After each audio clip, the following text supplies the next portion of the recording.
Hello, welcome back to this channel. Today I'm going to be trying something different. I'm not going to have my VTuber model on the screen, and I'm not live streaming this. I wanted to give this kind of audiobook, narration, visual novel thing a try, so yeah, I mean this is going to be a bit of a long one because this is a bit of a long game, but I really wanted to try this as my first one on this series of visual novels because this just came out a few days ago, or at least I saw this come out a few days ago, and I was really interested. This is called Z.A.T.O. I love the world and everything in it. Now, in case you haven't seen the description of this game, I'm not going to spoil it to you, but it's very cryptic. And there's very little I know about this game, but I've only heard great things about it. So, here's what's gonna happen. I'm going to try and voice act this, and this is gonna be very second monitor content. You can put this on in the background while you do your work, or you can just watch me play this and experience the story together because the art on this looks really beautiful. So yeah, let me know what you feel about this by the end if you manage to sit through all of this. But yeah. Without further ado, let's see what this is all about. Okay, well, some ado. I just want to say I love the Renpai because I am currently also making a game in Renpai, and when I saw this screen, I was like, hell yeah. Oh, this is great. I love Renpai. But this font choice is really something. Okay, now there's no longer any further ado. Let's get into this.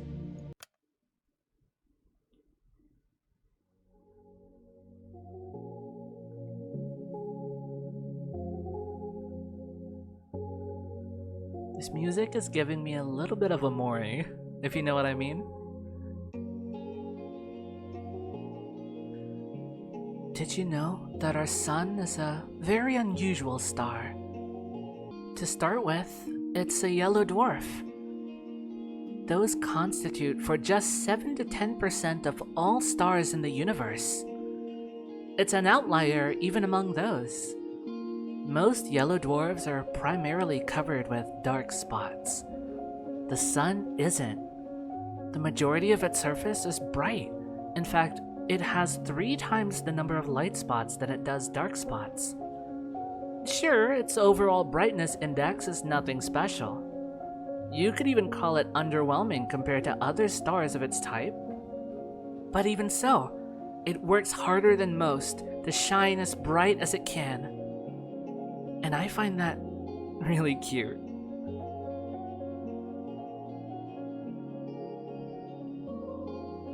I don't remember where I read about this.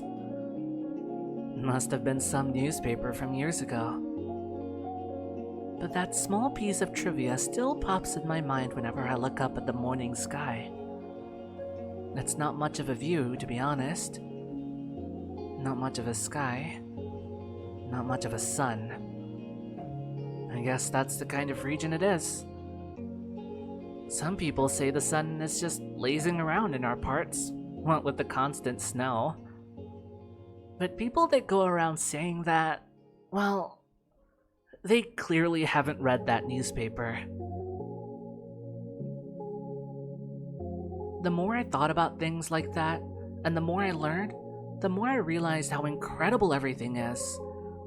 I'm not just saying that to mean amazing. I mean improbable. You can't deny the world is full of great coincidences. It's to the point where I've begun to ask myself how much of it we can attribute to pure chance. The universe was so kind as to give us both a star and a planet with the perfect conditions for sentient life. Just the slightest fluctuation in the composition of our atmosphere, the size of the globe, or the distance between the Earth and the Sun, and none of the beauty surrounding us would exist. Some would call it a miracle. Lovely way to put it. But isn't that giving the world we're living in too little credit?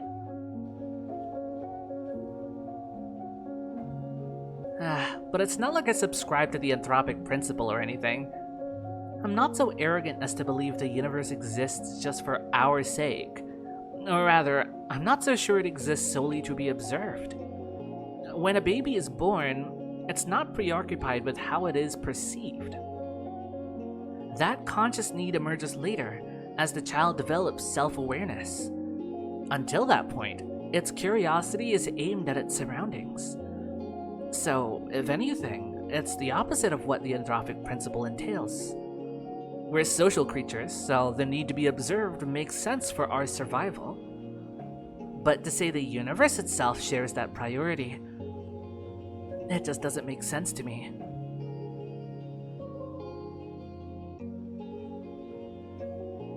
Although, you can also think about it this way. A child is curious about the world because it perceives the world as external. But what if the child is the world? What if all that it could ever observe existed within itself? What can the all-encompassing universe be curious about? There's nothing but itself, so nothing but itself. There's nothing else to care about in the whole wide world. It is the world. Duh. Wait, now this makes perfect sense. If I put it like that, I guess the universe has no choice but to be self-centered. Even if this wasn't the case when it was born, what if the universe developed a desire to be perceived by others as it matured? The same way that a child would. And what do we do when we want others to perceive us a certain way? We try to mold ourselves accordingly. I think I get it now. The universe gradually felt the desire to be seen. It wanted to be admired, loved, and observed because there's nothing more a world can do but to observe itself. It's the best and only pastime there is, as far as the world is concerned. And if observation is good, more observation is even better. Of course, an endless universe can observe itself endlessly. You can say that its observation value equals infinity. That value may seem absolute, but it isn't really, not in mathematics. Infinity plus 1 exists. It's a value that the universe could never reach as a singular, albeit infinite observer. So it had to create new, finite observers to add to its infinity. It needed to create sentient life. Sentient life is the plus 1. When I put it like that, it sounds like all of us are extras at a party. Now isn't that fun? This vast, mighty universe changed itself so meticulously to make new observers possible. It fine-tuned all of its systems so precisely just to have us here. It worked so hard just to share its one joy with us. Us, worthless insects. Oh no, this can't be. That's cute. That's really cute. I should have expected this. I should have known the infinite universe would be infinitely cute. This world truly is wonderful, wonderful, wonderful. Ira Grachevskaya is missing. Huh? Alright, let me just chime in here to say that is a very beautiful way to look at the world. I have never seen anyone talk about the universe or the world in that way. That's so cute. And if that's our main character speaking, we just learned everything we need to know about the main character just from that beautiful monologue. That's so cool. Also, the cut from this dreamy, romantic idea of this world being alive and the hard cut to someone is missing, music cuts out, snow stops falling, with this eerie black and white classroom in the background. That's so cool. I'm already loving this game, guys. I look up from my desk. A low hum runs through the class. Grachevskaya? What? Seriously? She's just skipping. Nah, she ran off with that one guy. You saw? No, but come on. You know her. She's totally... Silence! The teacher taps her journal on the desk. Ira's parents filed the report yesterday night.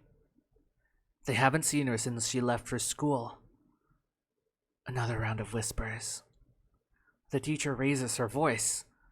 So if any of you have any information that might help in finding Ira, please report it to the teacher's office or the police after class. That is all. On to the lesson. A chair creaks in the back. Vadem? Wait, you really expect us to just study like normal after hearing that? Yeah, we're shocked, you know? We're worried sick. Seriously, our classmate's missing. Our friend, Aruruchka. The room fills with repulsive giggles. Cut it out. Garen, sit back down. The teacher's voice sounds just as dry as it did when she broke the news. She turns towards the blackboard to write down the date. We all know the situation will probably resolve itself just fine. So let's not act dramatic. If you have anything valuable to say, I'll be happy to hear it in the office. She puts the chalk down and begins the lesson. It's December 19th. A bird flies past the window.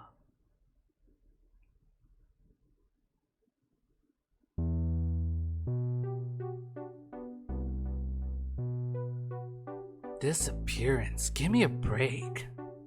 Aren't you supposed to wait 3 days or something? That's a myth. You can file a missing report whenever, especially if it's a kid. Oh yeah? Hey, let's report each other as missing and see who they find first. You're on. No, but seriously, what's with the sudden hubbub? So she didn't come home, big deal. I thought wandering off was her whole thing. Right? That's just Krachevskaya for you. Bet her parents just want some attention. Like they need any more of that. I mean, I've heard of some weird cases. Also, just to cut in, I'm sorry, there are classmates A, B, C, and D. I'm not gonna do voices for each of them. Yeah, never say never. Crazy is genetic. You think she's in some crack house now? No way. Do we even have any? I wish. At least there'd be something fun to do. Honestly. Hey. But she's, like, for sure with the guy, right? The guy? You don't know? Bunch of people have seen him together. It's some older dude. He's, like, 30 or something. Ew! You serious? Yeah, it's so trashy. I slowly walk behind my classmates as we head to the next lesson. It's irritating. Their conversation is ticking me off. I'm not sure why. It's not as if they aren't making sense. It's not unusual for Ira to wander off somewhere on her own. I'm not treating this news with any real gravity. Really, I'm no better than them. There is trace of worry in my head, but it isn't directed towards Ira. Instead, when I first heard about her disappearance, the thought that flashed in my mind was rather ugly. Now nobody will come to save me. Gross. But regardless of what people are saying, and regardless of what I personally think, that's still a missing person. Her poor parents must be so worried. Just picturing it makes me feel glum. I'm not surprised Ira would just run off somewhere without telling anybody, but still.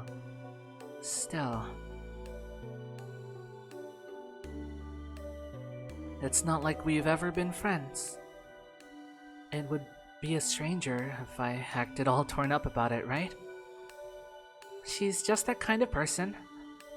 Always getting herself in trouble. Always hanging out in places she's not supposed to be at. And they're right. This wouldn't be the first time Ira left for God knows where. But is it really true? The stuff they said about that older man, I've never seen or heard anything like that.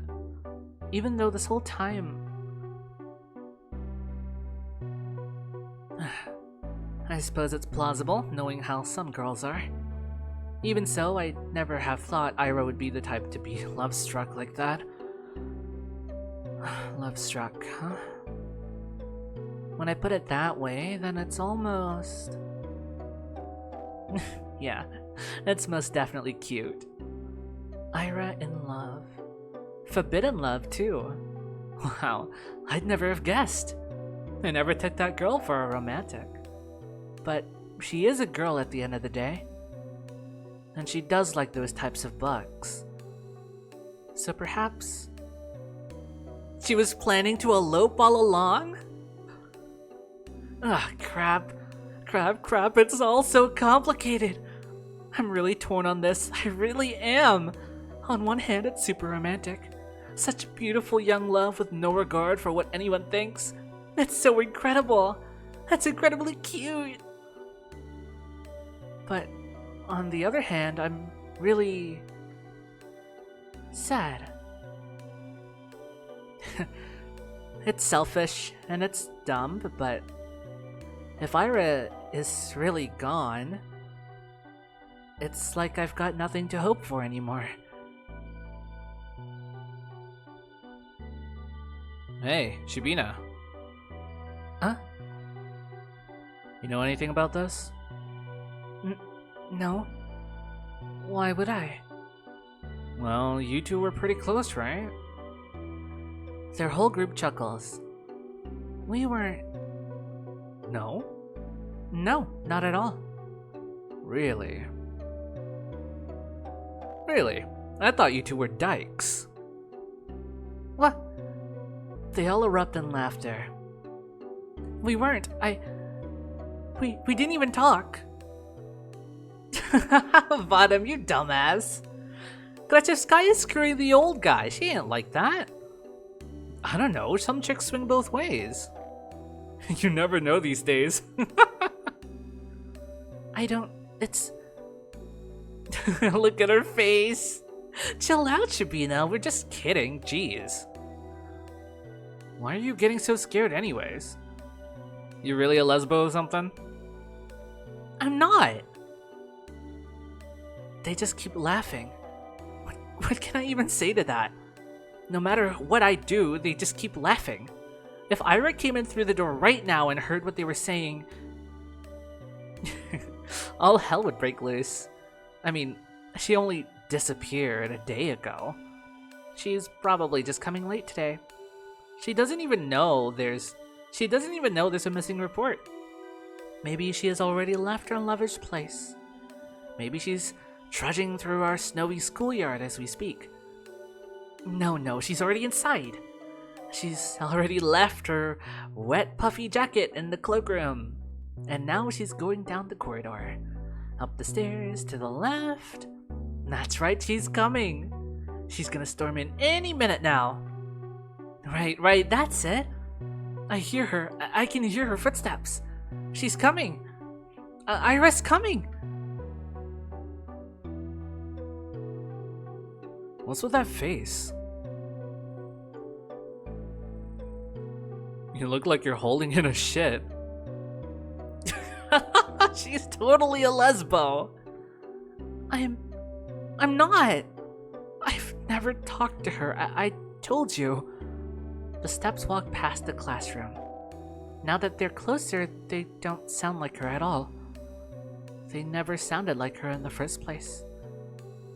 Well, maybe not with her, but like in general. Yeah, you don't have a boyfriend, right, Shibina? What is that? Huh? I don't know. Dude, look at her. Be real. Come on, don't say that. What, you want to be her boyfriend? Hey, Shibina, wanna go out with Igor? Oi! What? Come on, he's a great guy. Right, Igor? You treat her right. Piss off, man. I'm not doing this. I bite my tongue. There I go again. Bad habit. It's not like it works anyway, so why do I keep doing it? I plop down at my desk and start mindlessly flipping through the textbook. I need to stop indulging fantasies like that. It just makes me feel stupid every time. If Ira came in through that door and beat him up right then and there, would it really help my case? They'd probably keep saying those same things behind her back. And to my face. I guess it really would be for the worse. Yeah, I shouldn't have wished for that. If Ira saw that, it would just add fuel to the fire. So it's a good thing that she didn't interfere. It's a good thing. It's a great thing.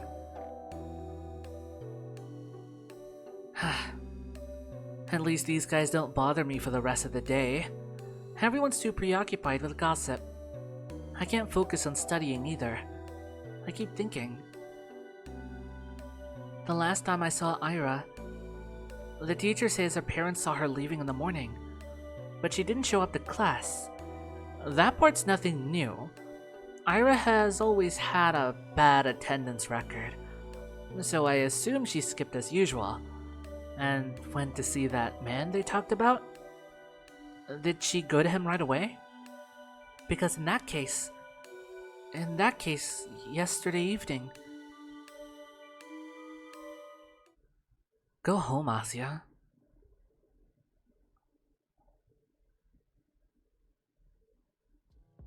The teacher's office, was it? I'm kinda scared of going straight to the police, but I should probably report that.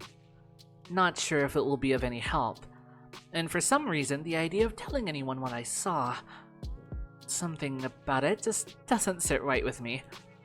But there's no logical reason for that. I need to get over myself. Sure, she's probably fine, I know that. Freaking everyone knows that.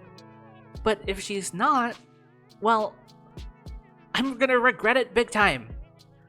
Oh, but I might also be tearing star-crossed lovers apart. If Ira really ran away to be with someone that she cares about so deeply, away from society's ridicule, would it really be right to ruin it? Crap. I have to admit, I'm also a little judgmental.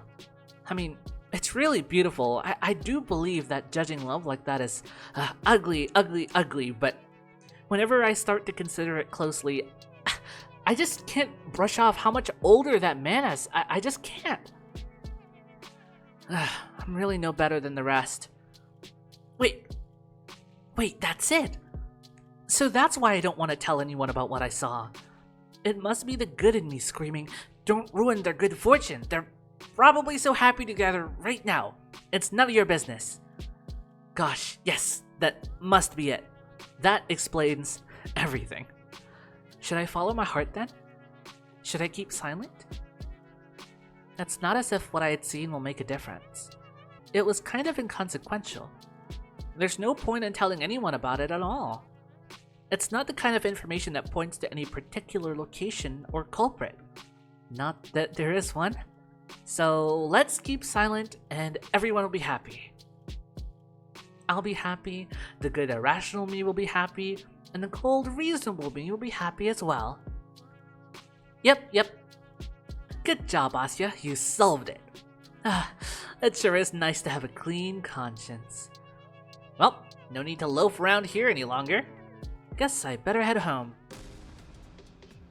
Counterpoint! What if, and bear with me here, what if Ira is actually missing? Despite all odds, there's always a possibility that she is in danger. If there's even the tiniest chance that my report will help in finding her, then that info is worth providing. And if she really did elope with her beloved, then my testimony won't change a thing. It's worthless at worst. That's true.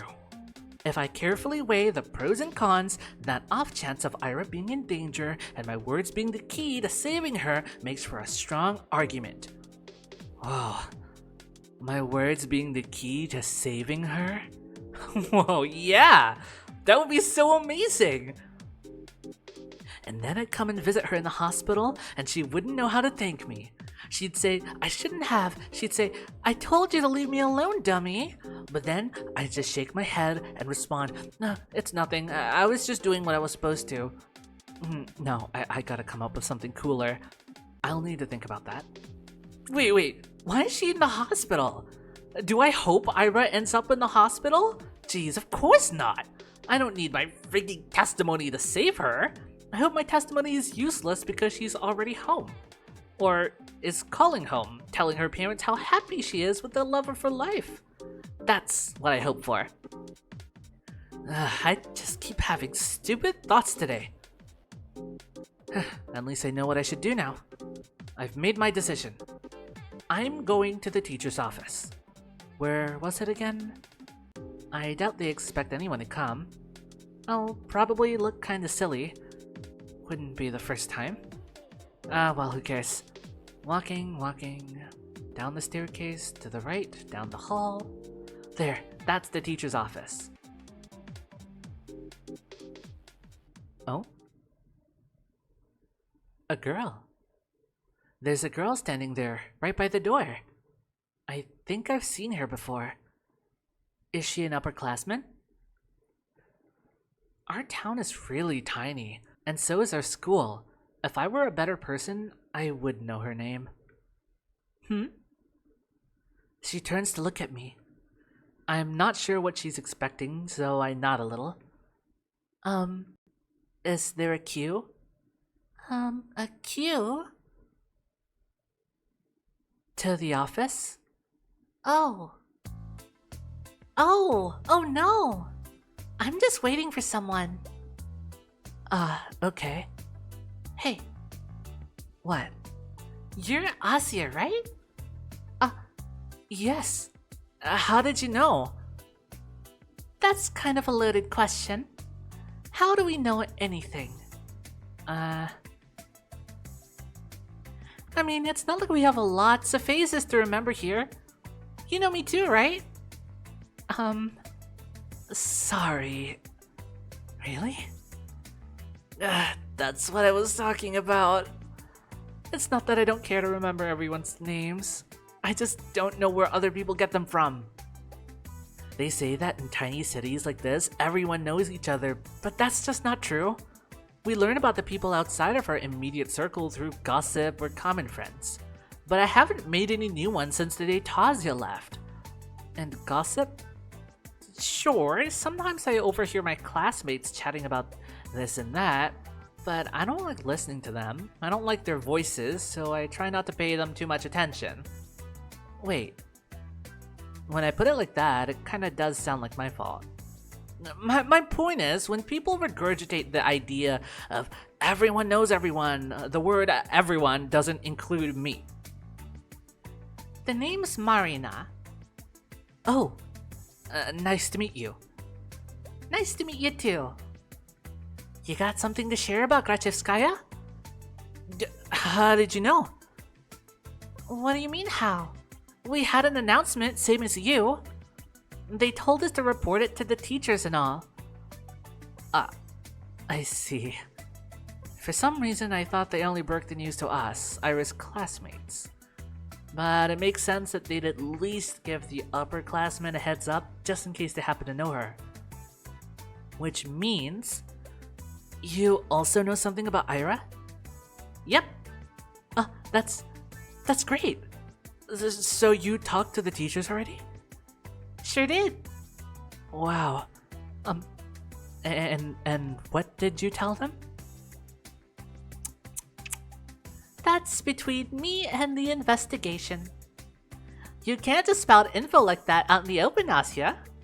The wall's got ears. Oh, I understand. Sorry. Okay, well, you don't have to apologize. Crap, I'm making an awful first impression. Not only did I not know her name like I was supposed to, but now I look like I don't know the first thing about vigilance. Who am I kidding? I really don't. I'll just go in then. Marina suddenly blocks my path. No, you won't. I'm sorry? You're not telling them anything. She gestures with her finger to the tact of each syllable. Why? Because... A bad feeling stirs up in my chest. Please don't tell me it's gonna be the same thing as my classmates. Is this because I acted rude? I didn't mean to. Well, I never mean to. I just can't help it, can I? We just met and I've already managed to mess everything up. Damn it, damn it, damn it! I desperately search her face for signs of mockery, but weirdly, I can't find any. I've been waiting for you. Huh? Surprised? Of course I am. No, wait. This has to be some stupid ruse. I'm going to believe this girl, and then she'll just laugh in my face about it. I'm serious. Ira told me about you. Really? Yeah. Oh gosh, they talked about me? Wow. I'm shocked Marina's being as friendly as she is, considering the kind of description Ira could give. Wait, does this mean she is a friend of Ira's? For some reason, I never thought about her having any, at least not at school. That was really presumptuous of me. I wonder what Ira is like when she's with friends. I know you saw her yesterday. I figured you want to report it, so I ran here as soon as classes ended. I guess it'd be easier to catch you between lessons, but I got so caught up in all those stupid rumors. It kinda slipped my mind. She knows? But hey, what matters is that it all worked out. So why are you stopping me? Aha! Well... Marina looks around the empty corridor before lowering her voice. If you tell them about yesterday, you'll make everything worse. Huh? Let's not talk about this in front of the office, okay? Come on, let's go. She takes a step back and beckons me with her hand. I'm not sure what she has in mind, but it doesn't seem like a prank. Still... Wait, I know Ira's probably fine, but isn't it better to play it safe? The faster we share all we know with everyone, the... Quiet, you! I just said that we shouldn't talk about this stuff where the adults can hear. What? Marina grabs my hand and starts dragging me down the corridor. She's not exactly being quiet either. All of my stumbled protests sound so weak they might as well be white noise to the other girl. Yes, I spent half the day doubting whether I should report at all. So what? I carefully examined my options and came to my own conclusion. I deserve to see it though. I deserve to testify. But some part of me is relieved that the ultimate choice was made for me. I mean, that silly gut feeling I thought I overcame with reason has come out on top. So there was something to it in the end. So I was right. My heart was right. Sure, I can't actually know that since I'm yet to hear what Marina has to say, but this can't be pure chance, can it? And if it's not, what does it actually hinge on? Did Marina show up because the world needed to stop me for the sake of something more important? Or did Marina show up because I subconsciously wished for something, for anything, to stop me? Whatever it was, I guess I don't mind this after all. I think I'll stick to the grander narrative angle for the time being. The world bending itself to the will of some worthless gnat is a preposterous idea, but it wouldn't be the first time for me, would it? And the fact that the world, for any reason, has decided to guide me towards the right path, that's so endlessly sweet. Down the stairs, to the lobby, to the coat room. I don't resist anymore. Marina drags me along, and I can feel my doubt turning to excitement. This is definitely the right path. This girl knows about Ira.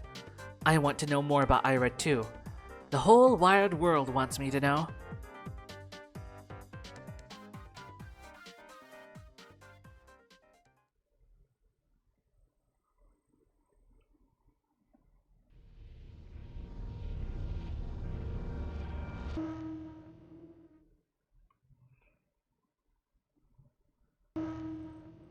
Episode 1, Ira. I didn't know there were episodes. But I suppose that was the prologue, guys.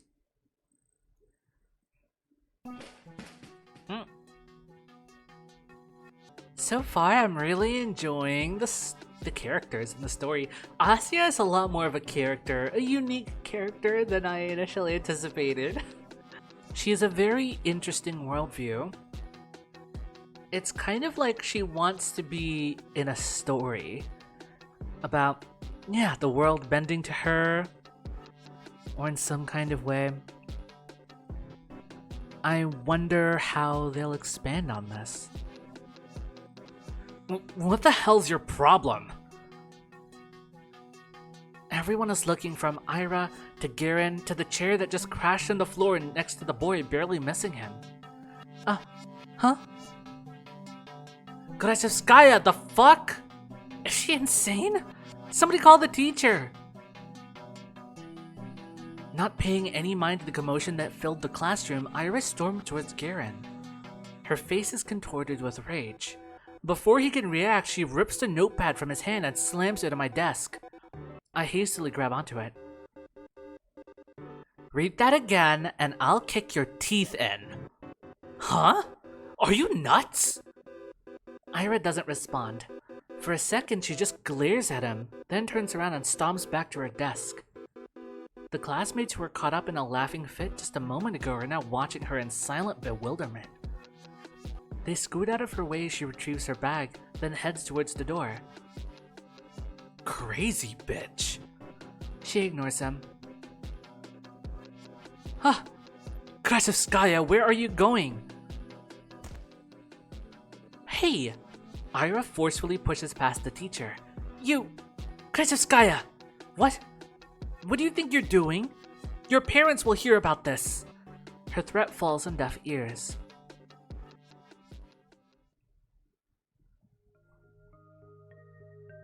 Everyone knew Grachevskaya. She's always been like that, I think. No, not throwing chairs around. Ira had no regard for the rules that everyone's supposed to follow. I guess they call someone like her a problem child. Her parents got a lot of flack for it. It's only normal in a town like ours. Not just because of its small size, but because of its, let's say, exclusivity. Vorkuta 5 prides itself on its virtually non-existent crime rate. That's the natural consequence of nobody being allowed to enter or exit without a permit. You're lucky to be here, to have a salary higher than the national average, to have access to goods people in the neighboring towns can't even dream of. Few get afforded such a privilege. Last time I checked, our population hasn't even hit 6,000. So when someone like Ira appears on this tiny society's radar, she's not just seen as a delinquent. She's a puzzling stain in a community that's meant to be spotless. Like a weed that sprouted in a painstakingly maintained flower garden. Of course, it's not as if she had appeared out of thin air. It's all in the family, they say. The blame falls on the people responsible, that is, on Ira's parents. And questions begin to arise. Why is Grachevsky's daughter behaving like this? Is there trouble at home? Do they believe this is acceptable? Do they not teach her discipline? Do they not understand how fortunate they are? They've been granted so much that they can't do the bare minimum in raising their own child. Do they really want to be here? Do we want them to be here? I've heard a lot of talks like that. I've heard more after Ira threw the chair at Garen. I didn't get why. Everyone was just having fun. And it was my fault for bringing the notebook anyway. I was hoping to write a little in the library once school was done, but the bag slipped and all of the contents scattered on the floor. Of course they would get curious about it. Of course they'd want to read the silly things I wrote. It's not a big deal.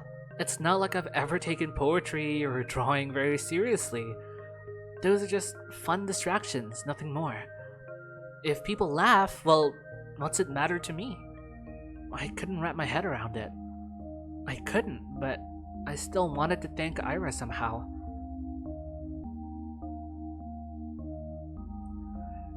So Asia's a bit of a pushover, and Ira was the only one that stood up for her, even though Asia doesn't really know it. Ira has some principles that she abides by. Maybe she's sick of this kind of town for Kuda 5. She rarely shows up to school, and even when she does, she can just leave at random. I couldn't get a hold of her for a long time because of that. Well, that, and also I was really scared. Ira has never as much as looked at me. Even when she lashed out at Garen, it was like I weren't even there. But 2 weeks after the incident, it finally happened. We crossed paths. I went to the bathroom during some lesson, I think it was math. I came in through the door.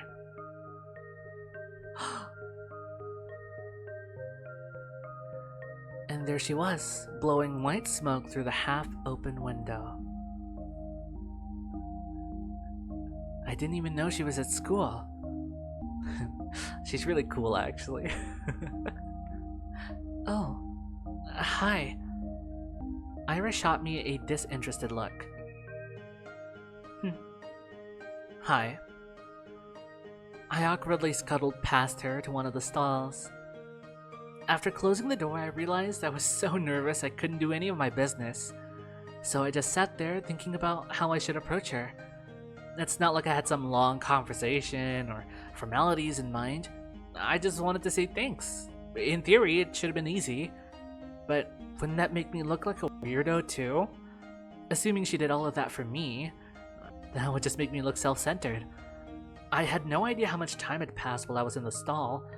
Maybe 5 minutes, maybe 20 seconds. But when I heard what sounded like her getting off the windowsill, I swung open the door. Wait! Huh? I froze up. She stood next to the window, bag in hand. The cold draft wafted through her hair. I had to say something. I got this rare chance. The world gave me this rare chance to tell her what I wanted. But what am I supposed to say? Thank you? After I just tumbled out of a toilet stall? What? She raised an eyebrow. I just stood there with my mouth helplessly open, as if I'd just gone mute, as if every word in the Russian dictionary got wiped from my brain. Whatever. No, wait, please. I took a step towards her and she jolted away like I were a leper. I didn't know what I should say or ask. I just knew I had to say something, even if it was the first thing that popped to mind. What? What the hell do you want? Isn't it cold? Huh? The windowsill. When you sat smoking there right by the window? I thought, weren't you cold like that? Huh? She blinks. Not really.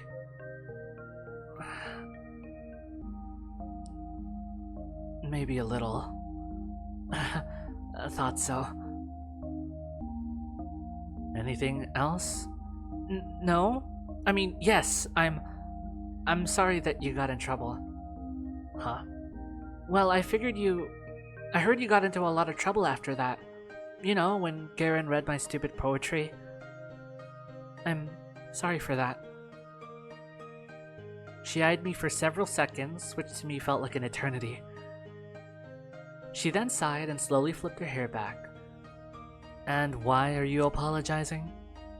That had nothing to do with you. Well, I guess not.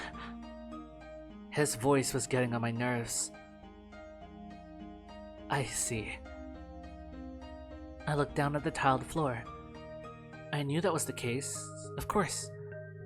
It's not like I was hoping Hyra jumped in to defend my honor or anything of the sort.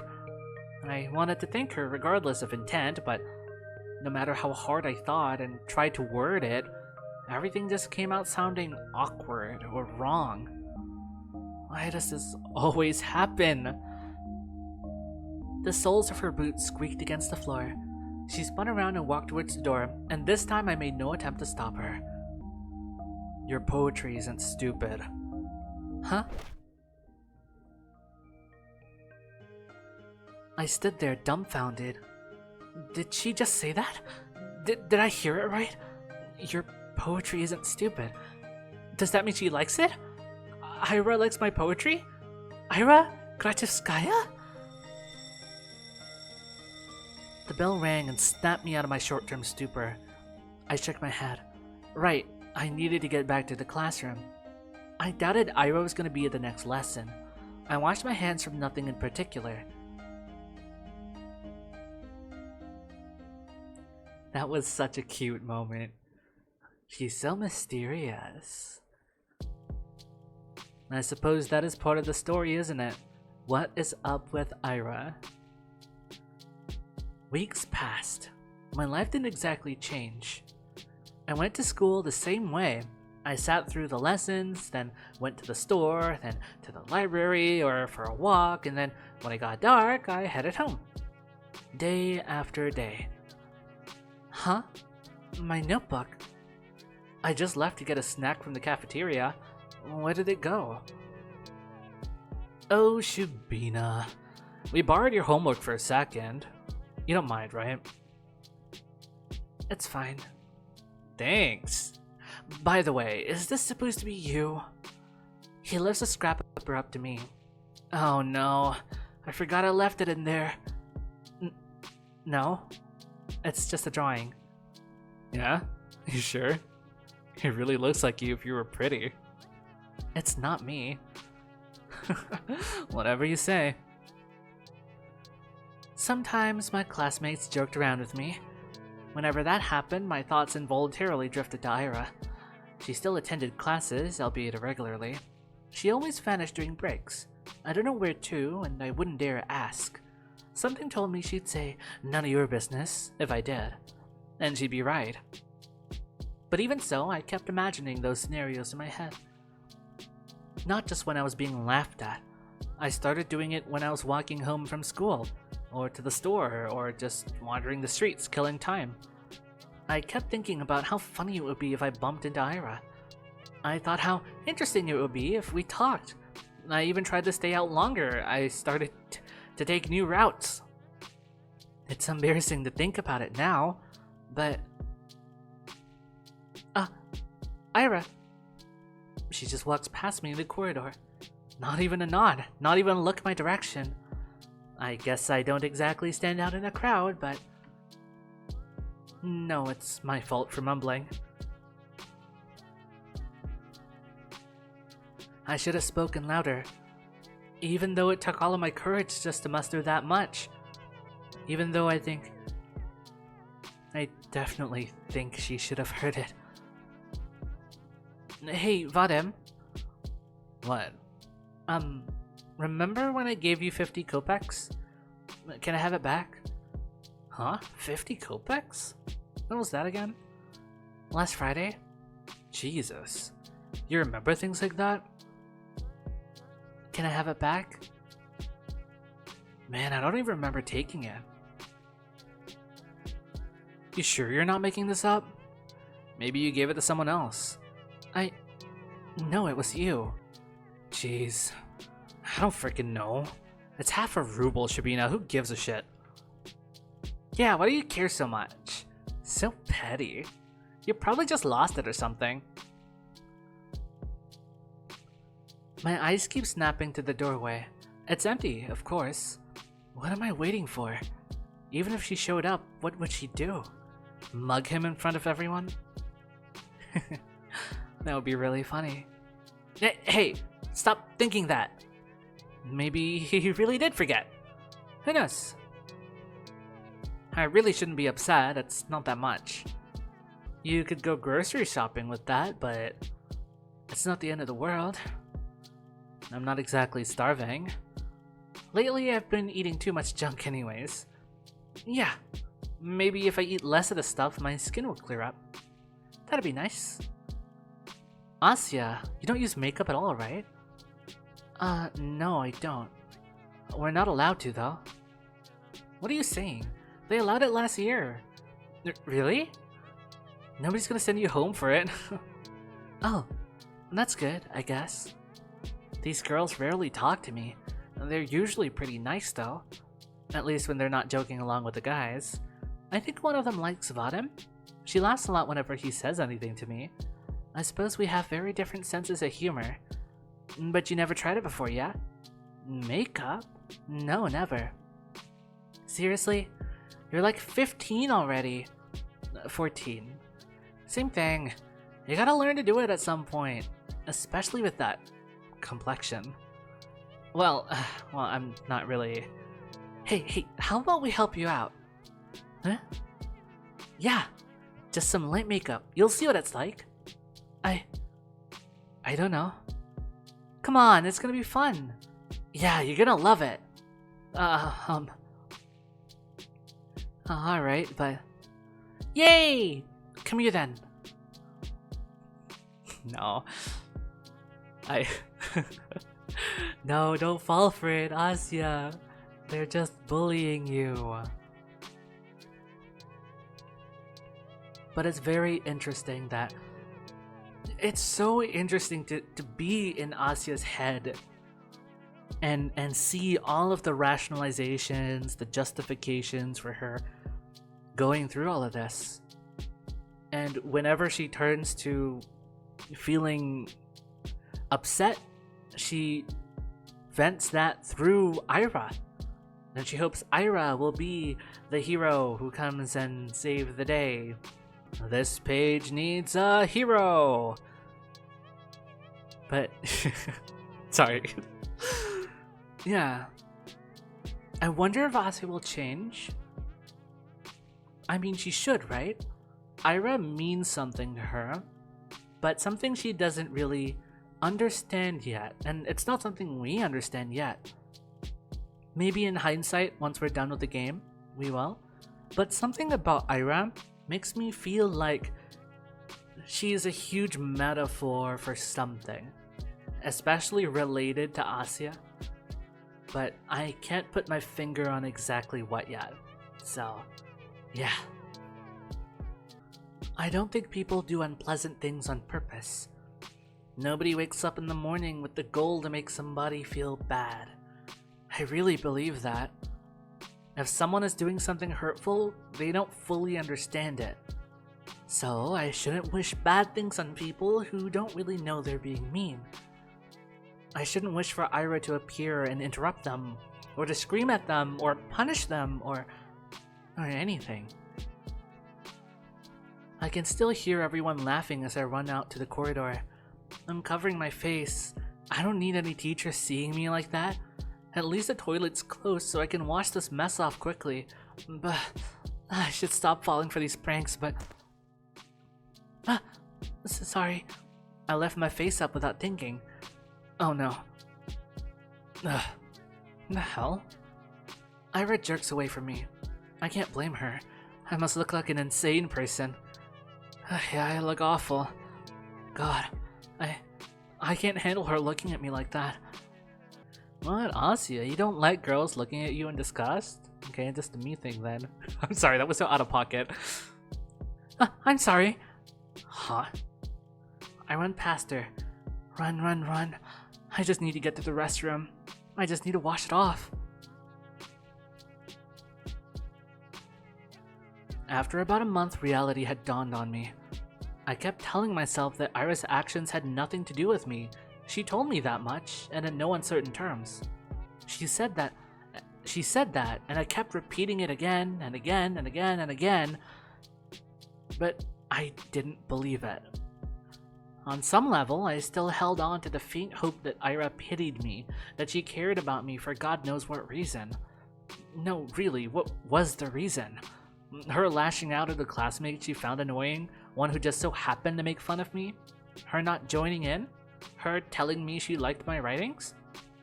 She didn't even say that much. She said they weren't stupid. Oi. 3 coins clink against my desk. 20, 10. So he remembered? There. Thanks for that unforgettable night. Everyone around erupts in snickers. Hey, you're a cheap deal. You free later? Nah.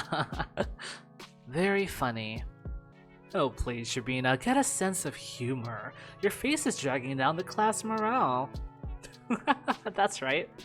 You're doing us all a disservice. Think of your classmates for once. I let myself believe something would change. I thought about it as if I deserved it, as if I didn't have it good enough before, as if my life had any real problems. I was just being greedy, plain and simple, getting my hopes up over some silly coincidence. It's all so stupid, I can't help but laugh. Ah ha ha. But that's okay. I know better now. I was being ridiculous. It's shameful to admit to, but better late than never, right? I got a little too caught up in my own little world. And hey, even if they didn't amount to anything, I can still appreciate those little encounters with Ira for what they were, brief but wonderful moments. I could reminisce fondly about the one time I lucked out and saw Garen all scared and confused, or that one time somebody gave my work a compliment, backhanded as it was. I could do that because everyone does that. Everyone has those little things that they look back on with a smile. It's beautiful in its own way, is it not? Our whole lives are a series of episodes, both good and bad. It doesn't matter if they grow into a bigger story, because each moment has a lot of merit on its own. It's something I should learn to be content with. It's something I've been perfectly content with until now. Until I decided that what I had wasn't enough. Now, speaking objectively, what is there to complain about? No, seriously. I live in the prettiest part of our vast country. I have a comfortable roof over my head and even my own room. I have 2 living parents. I have wonderful hobbies to enjoy, paper to write on, books to read, TV to watch. I buy myself treats almost every day after I'm done with school. I have good grades, and teachers tell me I have great potential. My classmates also recognize how studious I am. I help them with their studies when they ask me to. That's right, I've got classmates that I can always talk to. Guys I can laugh along with, even if their jokes don't always land. Even if my sense of humor isn't the best. All of this. I have all of this. Right here, right now. Everything that a girl my age could ever ask for. So why did I act as if that wasn't enough? Why? Wow, that actually skipped. Like that didn't let me finish. Why the hell did I even... You idiot! What?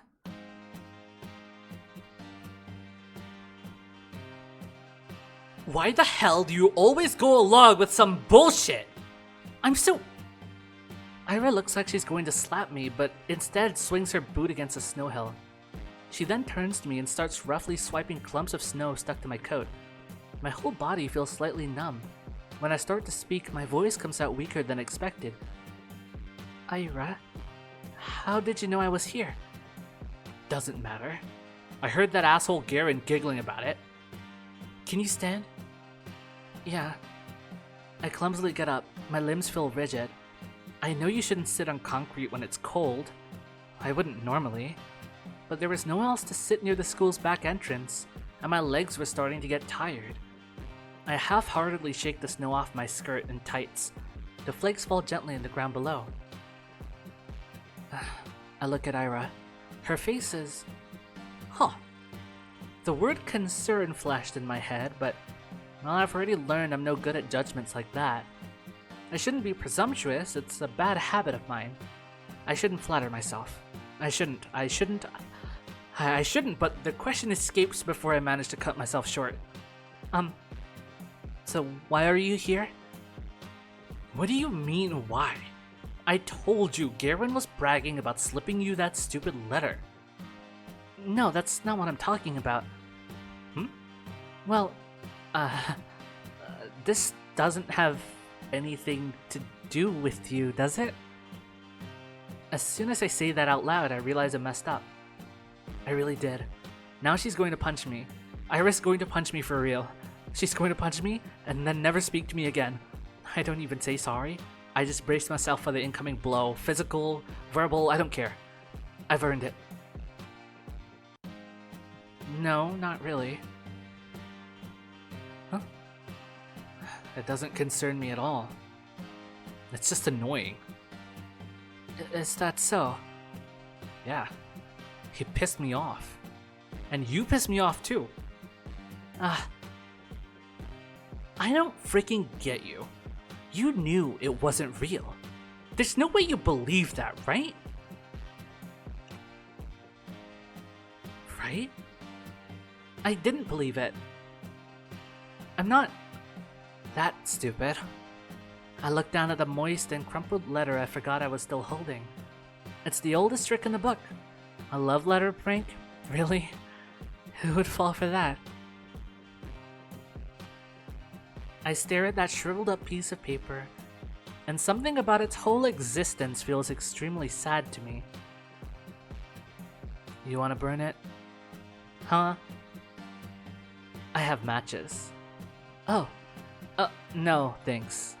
It's wet anyway. I fold the letter and shove it into my pocket. It will get damp inside, but I don't care. I can't throw it away. A fake confession is still a confession in the end. Oh, Asya. Those words didn't choose to be written insincerely. It's okay. Even if this whole thing isn't real. I met Ira today. Ira came. After all these weeks of praying, Ira came. Thank you. Huh? I smile at her. Even after I said I'd come to terms with it. No. Right as I was saying it to you, to myself, to the world, I knew that I was lying. I couldn't throw away that last dumb scrap of hope I had. That small, involuntary thought that crept into my mind whenever I felt slightly lonelier than usual. Even if it took so long, she finally came. I didn't do anything, really. Oh my god, she's so cute!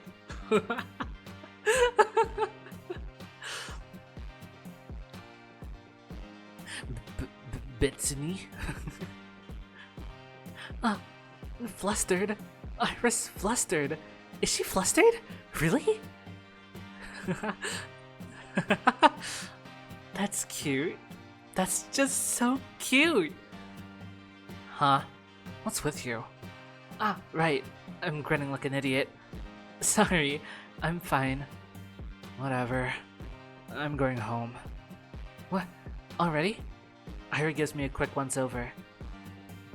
You... Take care. Yeah, okay. But bye-bye. We wave at each other and I watch her disappear behind a corner. I hesitate. Maybe I shouldn't. It feels like there's still so much I want to say to her. I don't know what or why, but I just know that it's a lot. I turn and walk a couple of steps in the direction of my home. No. Changed my mind. I run back. Crap, my legs are still so stiff. I turn the same corner Ira passed not even a minute ago, and she's already gone. I sigh. The snow here isn't deep enough to leave clear footprints. Not that I'd be desperate enough to follow. Why does she always leave in such a rush? Why does she always leave in such a rush? Gosh, I'm so intrigued. I'm so intrigued, guys. It's okay. My life didn't exactly change. I went to school the same way. I sat through the lessons, then went to the store, and then to the library or for a walk, and then when it got dark, I headed home. Day after day. Sometimes my classmates joked around with me. Whenever that happened, my thoughts involuntarily drifted to Ira. She still attended classes, albeit irregularly. She always vanished during breaks. I don't know where to, and I wouldn't dare ask. Something told me she'd say, "None of your business," if I did. And she'd be right. But even so, I kept imagining those scenarios in my head. Not just when I was being laughed at. I did it when I was walking home from school, or to the store, or just wandering the streets killing time. I kept thinking about how funny it would be if I bumped into Ira. I thought how interesting it would be if we talked. I even tried to stay out longer. I started to take new routes. And as naive as it was to behave that way, I kept doing it. Again and again. Walking and walking, praying and praying. Do you assholes ever shut up? Huh? Ugh, this bitch. Nobody saw Ira enter the class. Everyone's too busy whistling and laughing. Ugh. And she caught me in a really dumb pose. Well, that's on me. I wouldn't have chosen Dare if I knew she'd see me like that. Though, choosing truth when playing with these guys, I'm not sure what's worse. Oh well. I'm saying all this, but I got what was coming to me. I chose to embarrass myself, and as I did so, I kept begging, wishing as hard as I could for Ira to appear. And so she did. And now, despite the overwhelming shame, I feel so happy that I might explode. Ira walks to her desk, barely paying me a passing glance. All the boys skirt out of her way, only Garen doesn't. Move. Nah, what's the rush? Come play with us too. Huh? Dude, you serious? Come on, have some fun for a change. Look, Shabina's having fun. Right, Shabina? Please don't look. Yes? See, Ira doesn't flinch. Out of my way. Or what, gonna throw a chair at me? To everyone's surprise, Ira calmly puts her bag on the nearest desk. She starts digging through it without saying a word. Garen lets out an awkward chuckle. What, got a grenade in there or something? She looks at him. What are... Swish! Whoa! Garen jumps back, bumping into another student. What the fuck? Everyone shifts away. What was that? Huh? What the hell? You... Something silvery shines in Ira's hand. It's a bow compass. Is that... You serious? She doesn't say anything. The room fills with low murmurs that quickly turn into jeers. Psycho, nutcase, crazy bitch. Ira lowers the compass and makes her way to her desk, looking unbothered. It's just like the last time. Ira saves me without acknowledging my existence. Maybe some onlookers... No, most people will think she didn't plan on helping me at all. And that's what I'm inclined to think as well. Yet, my unreasonable heart is still elated, and I'm getting some really silly thoughts. The 2 times when Ira lashed out at Garen were the 2 times she saw him laughing at my expense. That can't be a coincidence, right? Of course it can. It was only 2 times. 2 times and weeks apart. You'd be an idiot to think otherwise. Yes, I guess you're right. That's the only logical train of thought. I should agree. I would agree. If only... I didn't do anything, really. If only Ira didn't show up that day. It's been 2 weeks since then, and I haven't stopped replaying that moment in my mind. Over and over and over and over and over. I didn't get sad about Ira ignoring me at school or anywhere anymore, because in that moment, I got all the justification I could ask for. It was everything that I could have hoped for.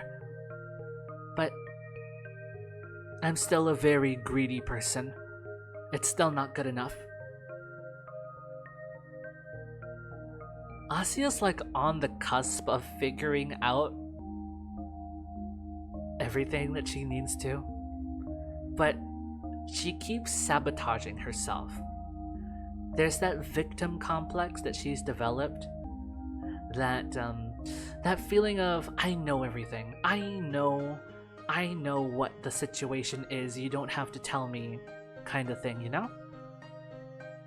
and you kind of just gaslight yourself into thinking that it's okay. It's a coping mechanism when you feel helpless, but, well, I feel like she's getting there, but, well, Ira and her have a bit of a strange connection. That I don't think is completely healthy, especially with the way Asya thinks about Ira, essentially using her as another way to cope, while still not really doing anything with her life.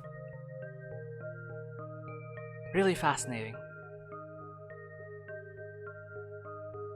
I still keep looking for her when I'm out. It's almost ridiculous how hard it can be to catch a person in a town this small. So at some point, I started to wonder. I saw my classmates regularly just out and about, strolling along the main street, at the courtyards, at the community center, at the store, the cafe. They weren't hard to run into, but it was as if Iris spent all of her free time at home, which could be the case, but didn't sound like something she would do. From what I heard and could assume, she didn't have the best relationship with her parents, spending hours on end in a home like that every day. No, I really doubt that. The other, more probable option was that she preferred the outskirts. Maybe she didn't want to be bothered? That sounded like her. Well, despite that being highly likely, I was hoping to do just that. Bother the heck out of her. I felt almost brave about it. Ira could totally get pissed. She could push me away. She could even attack me. Whoa! But for some reason, I really didn't think she would.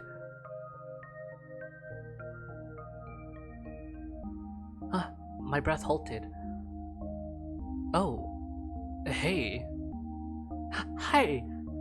The vents near the research institute expel hot air. Nobody really goes here aside from the staff coming out for a smoke. I never ran into any, but the ground here is littered with cigarette butts, so that's a safe bet in my book. Why is Ira here of all places? Again? Huh? How many times can you buy into stupid pranks? They seriously sent you all the way here? What? No! I didn't get any letters after that. I'm just taking a stroll. A stroll? Here? Yes. Okay. Ira gives me an incredulous look. Do you, like, smoke? No, I don't. Why? It's a smoking area. Yes, I know that. You want to try then? What? Smoking? No, thank you. Okay. She shrugs. Awkward start. I can't let it end here. I need to just... And, what about you, Ira? What about me? Why are you here? Were you at the institute? Yeah? Something like that. Something like that? My mom works here. She forgets her lunch sometimes. Oh. Oh! You bring her lunch? That's what I said. That's so sweet. Huh? I mean, it's really nice. You look out for your mom. It's whatever. It's not. I know it's not. With all I've heard about her family, the fact that she still goes out of her way like that, it's really amazing.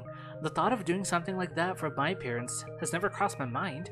I mean, if I were told to deliver something, I would. But Ira's different. She wouldn't do something just because she was ordered to. Asya, I'm starting to think you're... the Ira you have in your head is a lot different from what Ira's actually like. If only you got to know her a little bit more. Maybe this is what she's trying to do. She'd have to really care about it. Crap, that proves it. Ira and I weren't cut from the same cloth. When I spend my days looking for excuses to stave off the minute I have to come home, Ira is cooking, packing lunch, and carrying it to the edge of town. That goes against everything I've heard. But it makes so much sense. That's why I never see her on the street.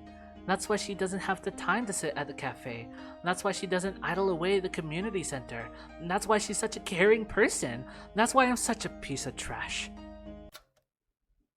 No. She only said her mom forgets her lunches sometimes. Lunches are prepared in advance. It doesn't take long to get to the institute even if you walk from the other side of town. Yes, that's true. She'd still have plenty of spare time. This doesn't work. This explanation doesn't work.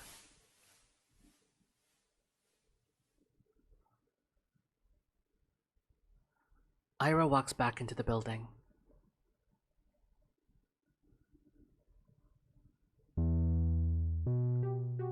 I see. Yeah, as I thought, Asya is too wrapped up in these explanations. She desperately wants to make sense of the world based on her ideal, you know? The ideal that we heard about from the beginning. Asya... Yeah, like I was saying, Asya... she seems to... Yeah, I don't know. I have a lot more I want to say, but I don't think I have enough material to talk about yet. I'll have to wait and see, maybe at the end of this episode 1, because this is still episode 1 Ira, so I'm assuming it takes place through the entirety of this flashback. Because remember, hey, we're still in a flashback, by the way, for the past, like, almost an hour. So, yeah, I don't know. Also, that was really well done, that scene. It did startle me a little bit. Do I really need an explanation? It's none of my business. I'm not so delusional as to believe we're close enough to share something like that. That'd be nice, but it's not how things work. Things work like this. When Ira's in the room, Garen doesn't talk to me as much. When she isn't, I wish she would be. Your friend's not here today. Who? Who do you think? Oh. She's not really my friend. You're a pit bull, then. Pitbull? Hey, that's spot on. You can't make a harmless joke around that chick without her throwing a knifing. That is actually the first time I've ever seen that word. Conniption. Conniption, a fit of rage or hysterics. Well, you learn something new every day. You can't make a harmless joke around that chick without her throwing a conniption fit. That's annoying as shit. They think we're friends? Well, not really, but looks like they've picked up on it. On Ira reacting like that to me being used as a laughing stock. So it wasn't just me? It's not just my wishful thinking? That's nice to hear, even if I still don't know for sure. It's the most comforting thing I've heard out of Garen's mouth to date. It's the most comforting thing I've heard out of Garen's mouth to date. At least she barely shows up. Yeah, they'll probably kick her out before New Year's with that attendance record. Good riddance. That's right. Ira can't possibly be meeting the minimal attendance requirements. I don't know about her grades, but... Wait, I don't think they can expel her. Huh? Why not? We're the only school in town. Where else is she going to go? Damn. Good point. Well, her parents can just send her away. You mean to another town? Yeah. To a relative or something. No! Oh man, now that you say that. Everyone, pretend to be surprised when that happens. No! No. I hate how they're right. I can see that happening. Everyone talks about it. How Ira's a nuisance to her household. It's been like that for a long time. But still, she forgets her lunch sometimes. That can't happen. No, it can't. It's not fair. They can't send her away. She can't go. She's so nice. She cares. She does. Maybe not for me, but for her family. Why would they send her away? That's just too cruel. They can't do that. If they do, then it will all be over. If they do, then I won't... We just started... I don't know what. I can't even call it talking. I don't know what it is, but that doesn't matter. Even if she just tolerates me, even if she doesn't want anything to do with me, I don't care. This can't happen. This physically cannot happen. I raise my head and look out through the window. The snow is falling lightly on the yard. The dark pine branches sway under its weight. The long gray clouds glide placidly across the tundra, far past the fences, past the mountain ridge, so far away that I can't picture it. So far away that my mind circles twice around the earth and comes back to the spot I'm sitting in. This world is way too gentle. It's been too kind to an ungrateful brat like me. So if I've earned this world's good graces, why can't a person so much more deserving do the same? What does a person like that have to do? And is there anything that I can do? A bird flies past the window. That's the second time. What does that mean? Ira. What? I'm really using up all of my luck these days. Ira sits smoking in the girl's bathroom, just like she did when I first talked to her. Some snowflakes blow into the room and stick in her hair. It's gotten colder. Maybe you shouldn't sit so close. I know you don't like going to class as much, but you can really get kicked out like that. Is that why you came here? To tell me that? I know that. I'm not stupid. I don't think you are. Do you just really not care? Everyone says that you'll get sent away, that your parents will send you to live with a relative. Is that true? Probably, yeah. Of course it's true. I knew it was true when I asked the question. Maybe if you just cleaned up, if you stop skipping now, then maybe you won't have to go. And if you're having a hard time with studies, I can help. We could go to the library or something, and then there's 1 month left. It's not gonna work. I get it. My voice is shaking. It's better if I keep staring at my shoes. It's okay. That's about what I expected. Of course, I knew it's pointless to cram at this point. It was just an excuse. A selfish ploy to get some scraps of Ira's time before she goes. I wonder, did I do the same when Tasia moved away? It's only been 3 years. But now that I think back to it, it's also hazy. I was a very different person then, I'm sure. At least I probably didn't humiliate myself like this. Hey. Thanks. No, I didn't do anything. It was a dumb suggestion. It was nice of you. Nice. Right. She doesn't know. She thinks I'm doing this out of the kindness of my heart. It's just not fair. She really is too good of a person.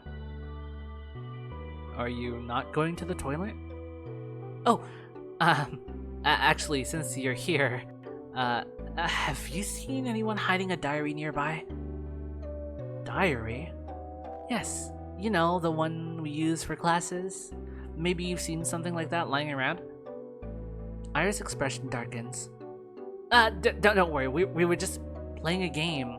I guess the guys got a little carried away.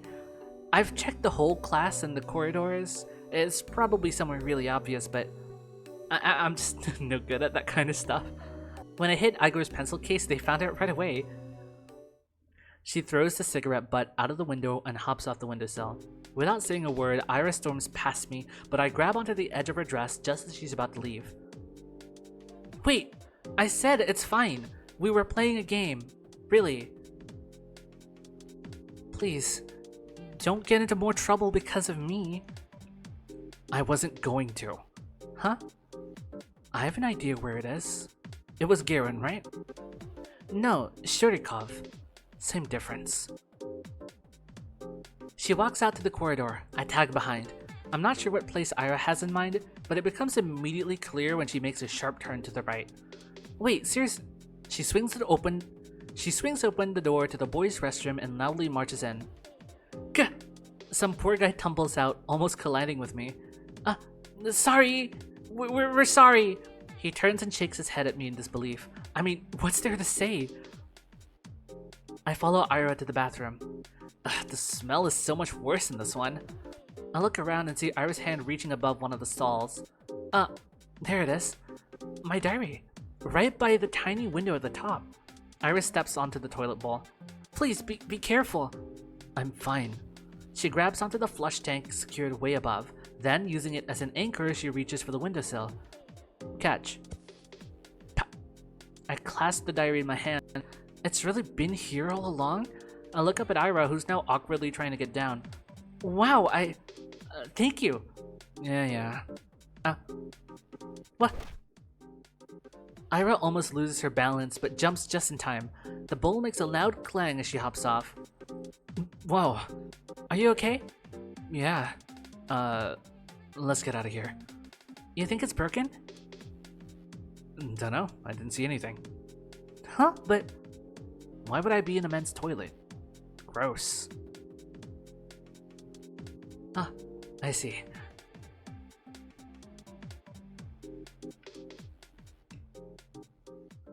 Thank you again. How did you know it would be in the boys' room? You think Shurik would go into the ladies' room? No. I suspected they put it there. I just didn't have the courage to enter. You can't keep doing this. I know. I should have checked there from the start, instead of running around the whole school like a... No. You can't keep going along with it.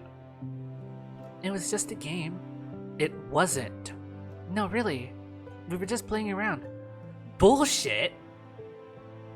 You know damn well what they're doing. They're not your friends. I never said they were. Then why don't you tell them to piss off? For once in your life. I can't. You like being a victim that much? It won't get any better if you keep doing this. It'll only get worse. It's not that bad, and I wouldn't... I can't. I can't just say something like that to them. I'm sorry. Why the hell not? Well, it wouldn't be right, and for the love of... It's not like I never tried it before, but when I say something, they just make fun of me, and nothing changes. So freaking what? Who cares what they say? Just don't bother with them. I'm not like you. I can't just do that. I can't act like I don't care when everyone's laughing. I can't look people in the eye like that. And when I go along with it, at least they talk to me. And I know you're okay on your own, but I... So what's your plan? Huh? That's it? You're gonna spend the next 3 years like that?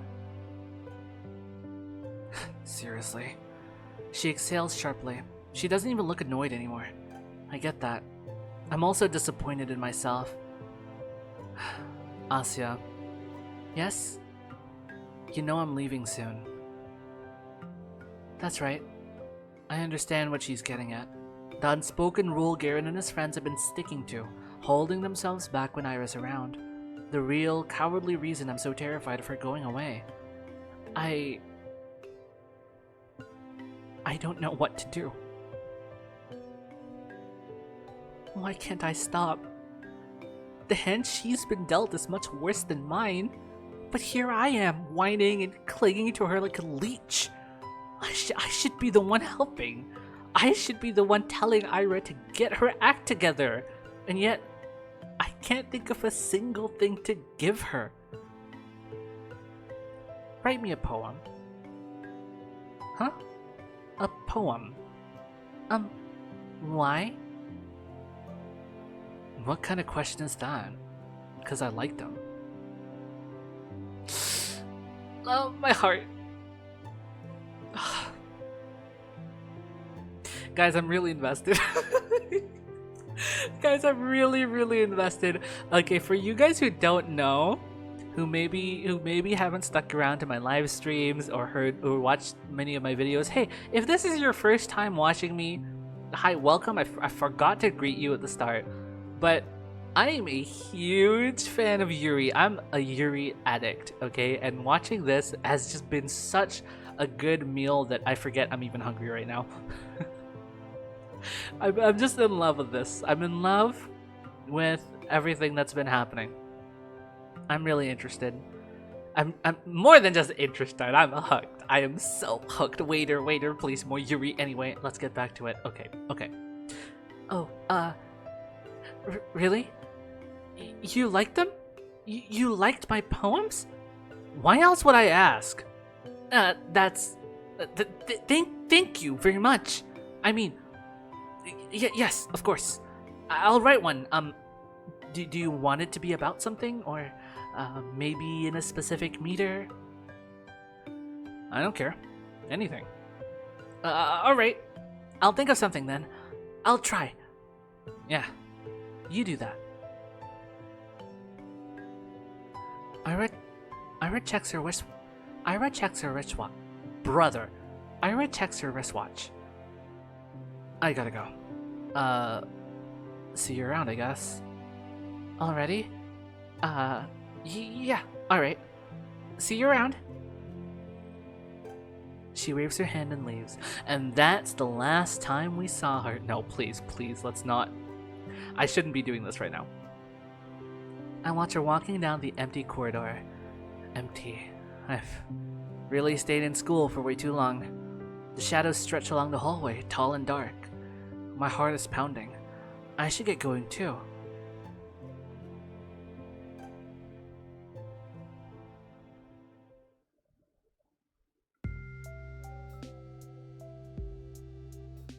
My life didn't exactly change. Oh, here we go again. Third time's the charm. I went to school the same way. I sat through the lessons, then went to the store, then to the library, or for a walk, and then, when it got dark, I headed home. Day after day. Sometimes my classmates joked around with me. Whenever that happened, my thoughts involuntarily drifted to Ira. She still attended classes. She vanished during breaks. I never asked where to. I kept imagining scenarios in my head, not just when I was being laughed at. I did it when I was walking home from school or to the store, or just wandering the streets killing time. I kept thinking about how funny it would be if I bumped into Ira. I thought how interesting it would be if we talked. I thought about how interesting it would be if we talked. I even tried to stay out longer. I started to take new routes. And as naive as it was to behave that way, I kept doing it.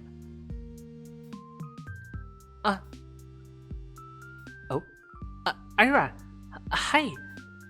What are you doing here? Ira points to her cigarette. Oh, no, I mean, what are you doing at the center? Came to return some books. Oh, so you go to the library. What were you reading? Stuff. You don't want to say? You won't like it. Why not? Ira looks like she's really weighing down the pros and cons of exposing me to her taste in literature. Did she read something she shouldn't? Maybe she thinks it's too dark or crass for someone like me. And that's kind of unfair though, isn't it? The other week I finished The Plague by Camus. Never read it. It's about a physician trying to save a town from an epidemic. It's very visceral. But I enjoyed it a lot. Not sure I agree with the message though. Yeah? What was it? It was, basically, it's that evil is an inherent part of life. You can try warding it off, but it'll never be for good. And even if you do good things in times of crisis, there will always be some greater force spiking your guns. Yeah, sounds about right. Huh? I guess there are some okay people in the world, but there's a lot more dirtbags. Really? That's a pretty depressing way to look at it. That's how it is. I don't know if I agree. At least I've never met someone I'd call a dirtbag. You serious? Garen's right there. Garen? Well, he's not that bad. Uh-huh. Really, I don't think he means it. I'm sure everyone is trying the best they can. Most people wouldn't want to cause anyone pain, right? I actually, I think that's something Camus and I can agree on. Yeah, right. If everyone's so nice, where's all that greater evil coming from? You think it's some natural phenomenon? No, of course not. There are things we perceive as painful in the moment, and there are really horrible, awful things happening every day. But I don't think it's right to call them evil. Evil is intentional. Those things don't come from bad intentions. Sadness, loneliness, misunderstanding, fear, but not evil. There was this famous judge, Dionysius something, from ancient Greece, I think. Anyway, he said, evil is not a being, for if it were, it wouldn't be totally evil. Evil has no place among being. Okay. So Hitler's not evil?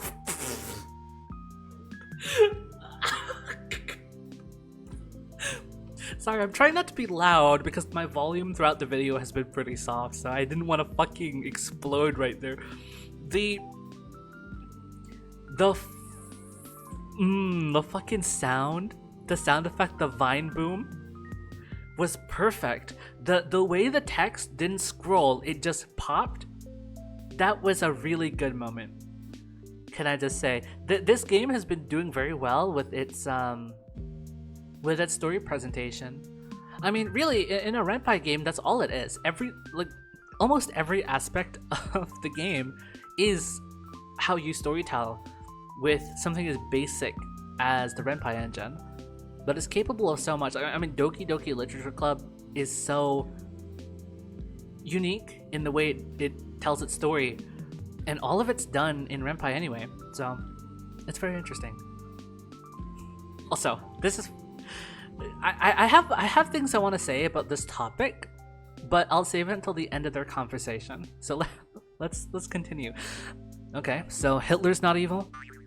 That is a rather extreme example, but it's not like he was born that way, was he? I mean, it wasn't his natural quality, I don't think. So, the point still stands. He grew up and became evil as hell. Evil exists. It's freaking everywhere. Just because there's a reason for it doesn't make it better. Of course not. I just don't like it when it's described as something omnipresent. What? It's like, doesn't matter. What I'm trying to say is we aren't born with some big evil force inside us. I doubt the universe is any different. What? The universe ain't a person. Of course it's different. Well, yes, it's not. I know that. But it's kind of like a being, right?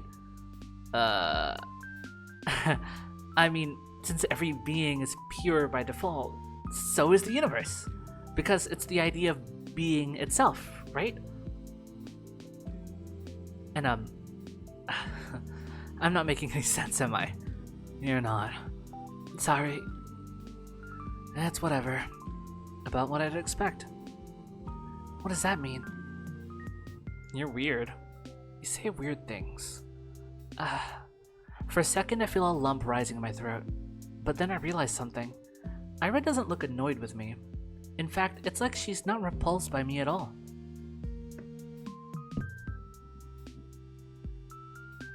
I don't really get it, but it must be nice being able to think that way.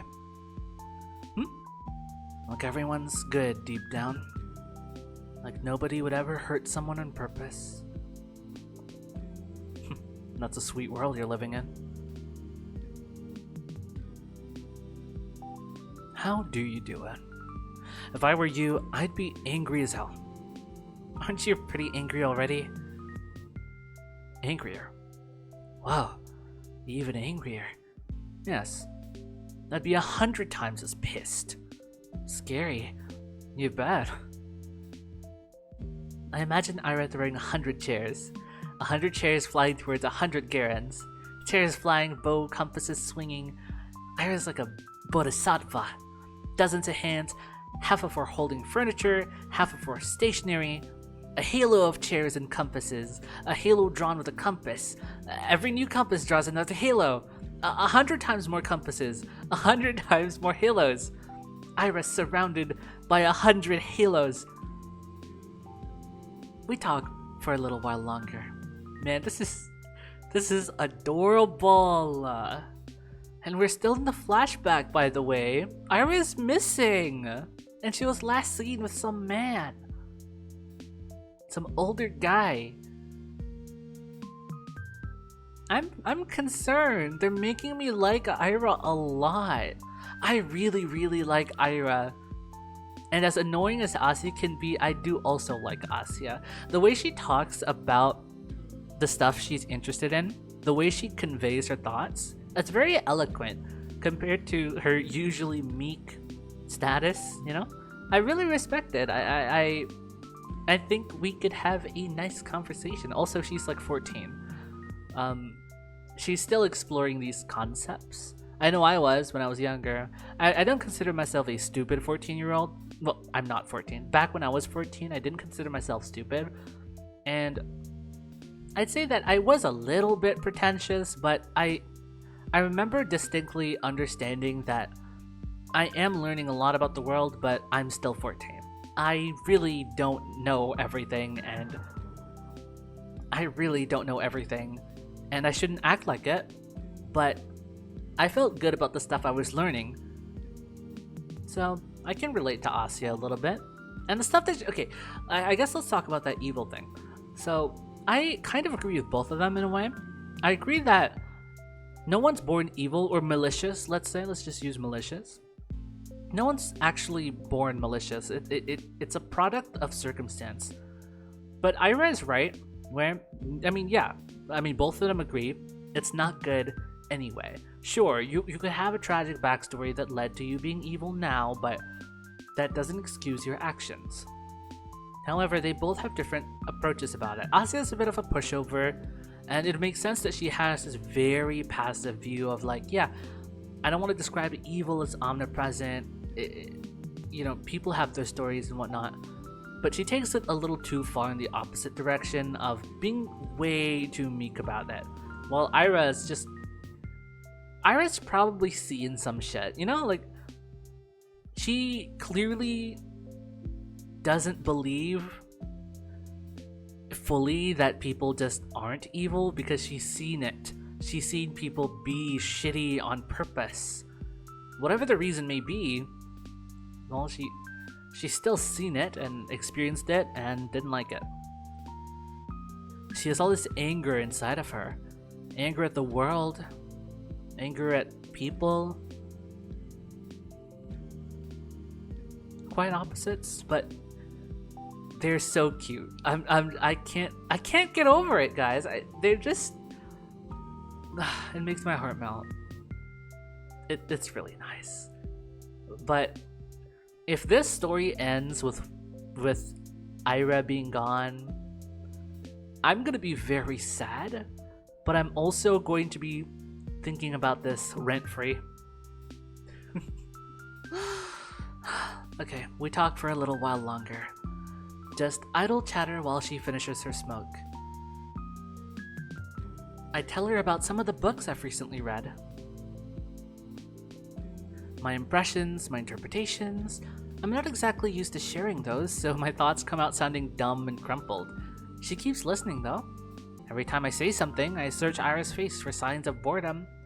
Maybe I'm just not looking hard enough, but I can't find anything of the sort. Oh geez, I feel so happy I might die. I gotta go. She puts out her cigarette butt. Oh, really? Yeah, plans. I understand. But, some of those novels sounded kinda interesting. I'll check them out if I don't forget. Really? Please let me know if you do. And, sorry for that stupid philosophy talk. Can you shut up with the freaking apologies? I just said thanks. Sorry. Ira gives me a look so threatening I cut myself short. Right.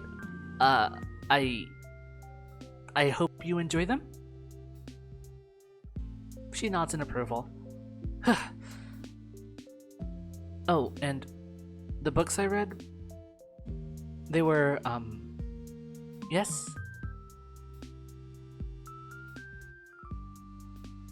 Angelique. By Anne Golan. And Angelique? The romance series? It's historical. It's not just lovey-dovey stuff, you know? I know, my mom really liked them. They seem wonderful. I just, I never got to reading them, and, I didn't really expect you to be into. They're fine. It's not like I'm a huge fan or anything. You're not? It's just that if you want to read something historical or whatever, they're alright. Okay, I'll remember that. Ira looks like she's about to say something else, but then turns on her heels and stomped away. I was expecting that. I was expecting something either really dark or really moe, but when Asya turned out to have read darker things and suggested that, I knew it was gonna be some gap moe. See you. Yes, see you around. Ira disappears down the street. There she goes again. My body leans against the frigid wall. My legs are weak. We talked. Ira and I really talked. I never would have guessed. It was even nicer than I imagined. And I had no idea.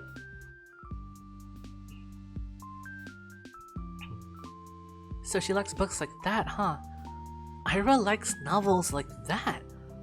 It's so wonderful. It's really, really wonderful. Every new thing I learn about her is more wonderful than the last. I need to meet with her again. I want to talk more. Maybe next time she'll tell me a little more about herself. It kind of feels like I hogged the entire conversation now that I think back to it. It was really self-centered of me. Next time, I'll have to ask Ira more questions. I'll ask her more about the books she likes. Maybe we could talk about movies? I wonder what her favorites are. Does she also like romance films? That would be cute. I usually prefer detective films, but I really enjoy all the kinds of movies. So if she wanted to watch something, maybe we could even go to the cinema? That could be so much fun. It's been such a long time since I've gone there.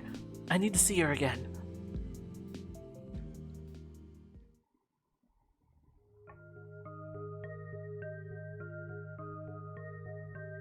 She skips even more often than before. No point in keeping up with classes if you're getting expelled anyway. I guess that's Ira's modus operandi. To some degree, I understand it, but I still wish she showed her face from time to time, if only for one lesson. We probably wouldn't talk even if she came. It's not something we ever do in class, so I don't expect anything in that regard. Just seeing the back of her head would be enough. What's with you, Shabina? Huh? You're all smiles. Finally taking my advice to heart? What advice? Not looking like you're about to hang yourself for a change? It's great to see, really. Yes, it is great. We're so proud of you. How about brushing your hair next? That grid makes you look like a basket case. Thanks, Fatim. I'll do that. You're welcome. He grabs my English notebook off the table. Payment for my services. His friends chuckle along. I couldn't care less about that. Even though she isn't here today, I don't mind. I know we're going to see each other soon. I'm going to do everything to bump into Ira again. I'll walk the whole town up and down so that we see each other. I'll scour every corner of this place to find her. Perhaps I'm being overly reliant on the universe's kindness. At the end of the day, even if I walk all the possible routes, there's no guarantee I'll run into Ira. But I want to believe. No, I'm convinced the world is merciful. So if I try my hardest, maybe my efforts will be rewarded. Of course, that's an entitled way of thinking, but there's so little time left. too little time. I need to make the most of it. I'll make as many memorable moments as I can while Ira's here. I'll make every encounter count. I'll fill this measly scrap of time with wonderful things. Ira! Hi! Oh, Jesus, it's you. She sighs with a mixture of relief and irritation. I barely hold in a giggle. I'm so glad to see her. It worked, it really worked. I spotted Ira between the rows of garages at the edge of town. She was crouching down by the wooden wall, hugging a thermos with one hand and holding a cigarette in another. What are you doing here? What does it look like? Meditating?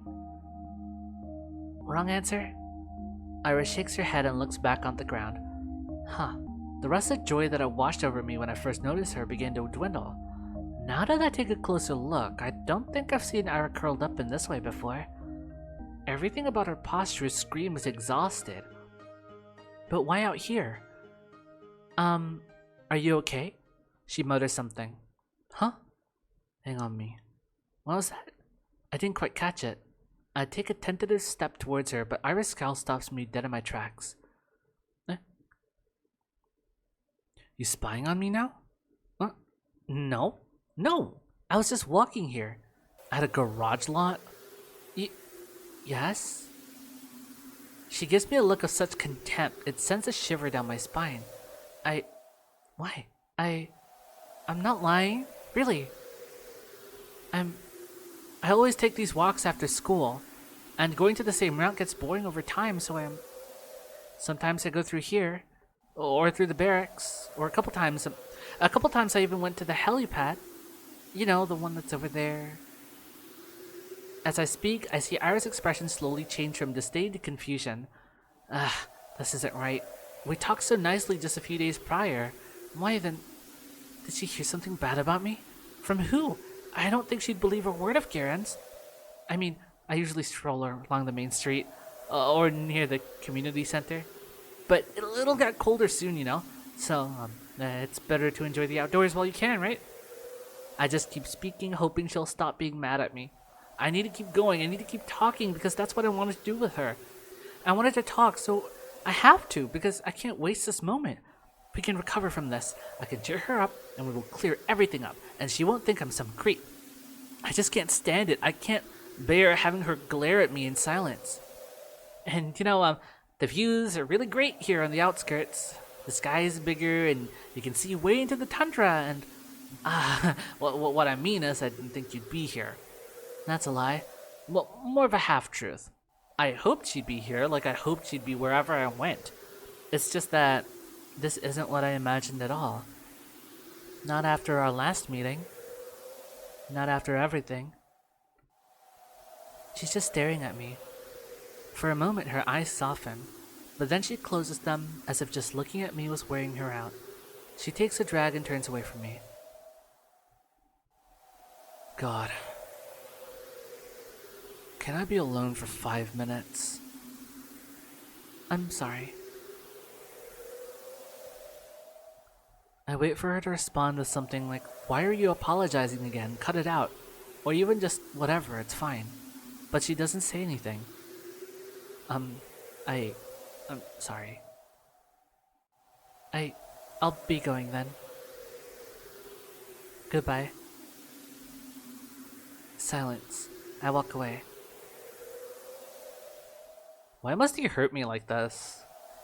Why must he do this to me? Cold wind blows in my face. The mounds of snow on garage roofs look smooth and soft. When blizzards hit, they'll get completely buried. I'd like to have a snow hill form over me too. They look cozy. Actually, I wonder what Ira carries in her thermos.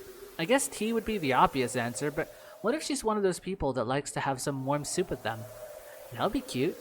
I should have asked her about it. I feel like I'm going to cry.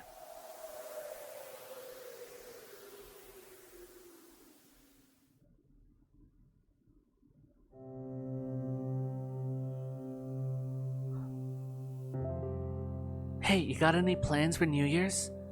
What plans? I'll be with my folks. No, I mean after that. My sister's going to a party with other upperclassmen? Oh, are you serious? Think we could sneak in? No way, I don't want to hang out with her. Man, come on. They're gonna have those older girls there too, right? The ones from grade 10? Oh, I bet Machina will be there. Like she talked to you. Hey, you don't know that. I said we're not crashing anything. They won't let us in anyway. Ugh, that's true. Where are we going then? Whose place? Not mine. We got Grandma coming over, I can't host. You? Me neither. Vadim? No way. He's kinda tired recently. Oh, really? Yeah. It's whatever though. Work stuff, I guess. I hear ya. My mom's also out of it. All the adults are pretty stressed, huh? Figures. That's the end of the year. Right. It's almost New Year's. It's a shame, but I don't feel festive at all. I'll need to help Mom decorate the house. Should I remind her about that? It feels like all of us kind of forgot about the holidays. At least I did. Well, maybe I didn't really forget. The end of the year has been looming in the back of my mind, but not as a cause for celebration. All I could think about were the days counting down to the moment Ira would move away. Ira, she's absent again. I'm not surprised. I wish that I could clear things up with her. I'm not sure how, but I have to.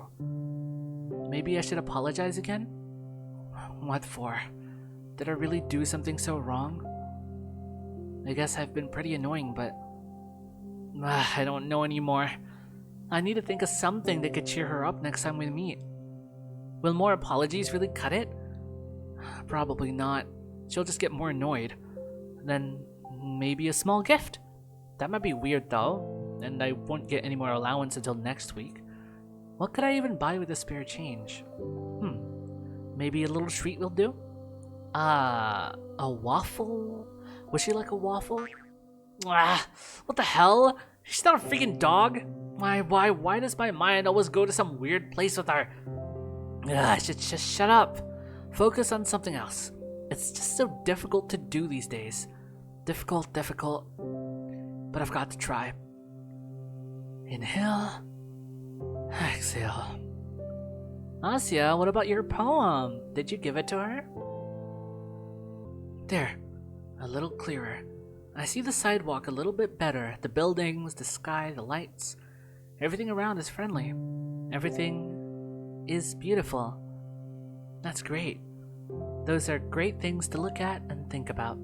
Though, perhaps I shouldn't breathe so deeply. You can really get sick from this. It has been getting colder after all. My usual routes have been getting harder and harder to finish.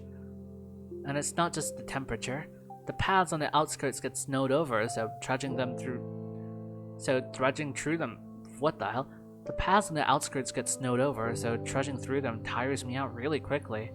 The winds are picking up too. Even when I cover myself with a scarf, it feels as if my face is being pelted. I'm not meeting anyone out here in this weather. I should have gone to the library today. What time is it? Maybe I can still make it. It closes at 6, so... No, for sure not. Oh well. And I've already begun putting up New Year's decorations. Everything's lined with lights. Oh, and there's a pine tree near the community center. It's so tall and bare for now. Well, I like it as is. The way that snow rests on its branches make it look so mighty. Alright, I'm getting into a bit of the festive mood.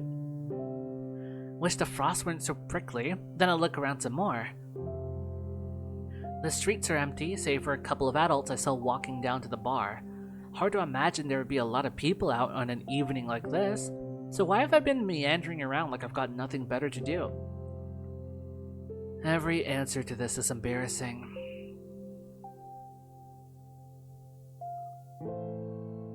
The inside of our apartment block is warm and muddy orange. There's no elevator, but then again it's only 5 floors. I make my way upstairs. An idea is forming in my head. An obvious solution to the problem I've been having. It's perfect. I have the perfect plan for the evening. there's our door. It's kind of uninviting, but that's just my opinion. I bet Dad's guests find it quite welcoming, though, judging by how quiet it is. See, I don't like where this is going. Okay, this is giving me I gently opened the door PTSD, and I really don't want to look at disturbing imagery right now. I turn the key and enter.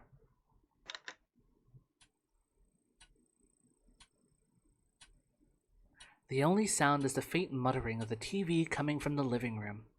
Yes, thank God no visitors today. I hang my wet coat up to dry, take off my shoes, and quietly go down the corridor. Hi, Dad. Hello. I don't even stop to peek into the room.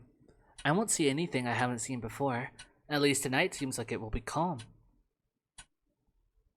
I wash my hands. When I exit the bathroom, I hear a soft voice from the kitchen. Out with friends again? Hi. Mom nods her head, staring in front of her. She's smoking again. I go in and open the window, then turn on the light. She squints from the sudden brightness. You want some tea? I'm setting the kettle. She shakes her head. I sit opposite her and wait for the water to boil. She's not saying anything, and neither am I. That's not awkward per se. I just pick up the old cloth and swat away the smoke that occasionally drifts in my direction. We're both used to this kind of thing in our own way. Even so, I go to my room as soon as I fill up the teapot.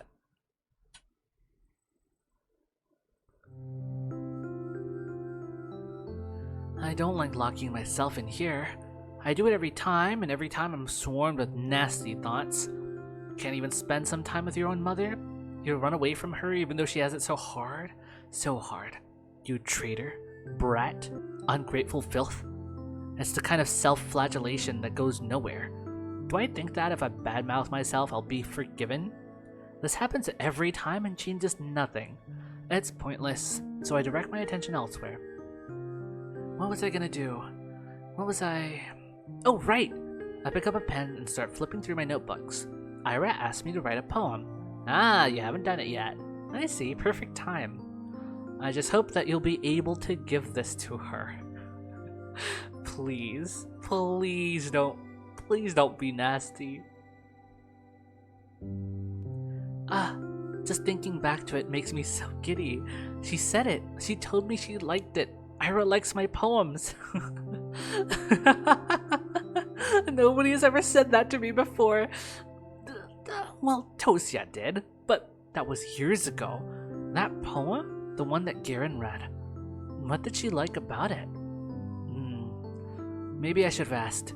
Where was it? Ah, that's it. Сырая черная земля, не обнимай меня так нежно, не рви наряд свой белоснежный и спи спокойно. Только я буду царапаться и биться, а иней пусть себе искрится, и пусть летят по небу птицы, и светит бледная заря. O damp black earth, do not hold me so tenderly, do not tear your snow-white attire, and sleep peacefully. I will scratch and I will beat, but frost will still glimmer, and birds will still fly across the sky, and a pale dawn will still shine.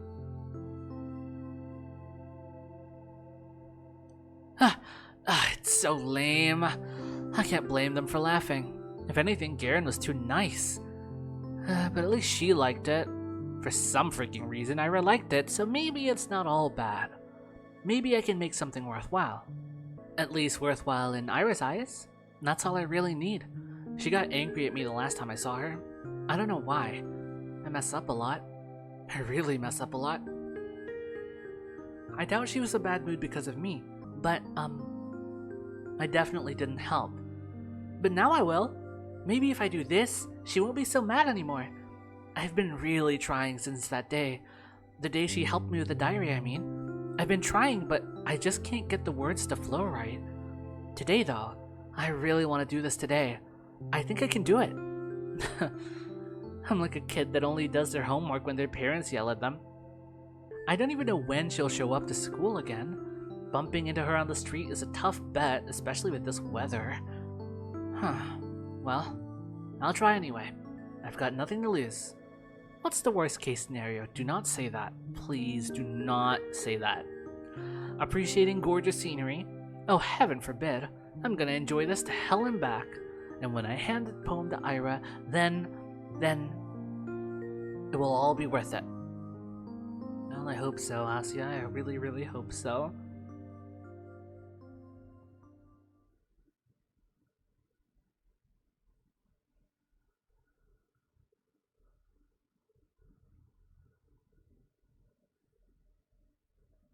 Ow! My wrist is tired. I'm gonna totally wear down this poor eraser at this rate. I've got to remember to buy a new one. It's just a bit annoying. Even though I ask my classmates to be more careful, they always forget about it. I didn't used to do that before, but now whenever I lend a textbook to someone, I specifically ask them not to doodle in it. Despite that, they always come back with crude drawings all over. I can't hand them back to the library like that. And I'll get in trouble if a teacher sees it. I lean back in my chair. A week. That's how long it has been since I've last seen her. Oh, it's not exactly new for her to skip for several days at a time, but a whole week. Nobody else seems to have bothered, though.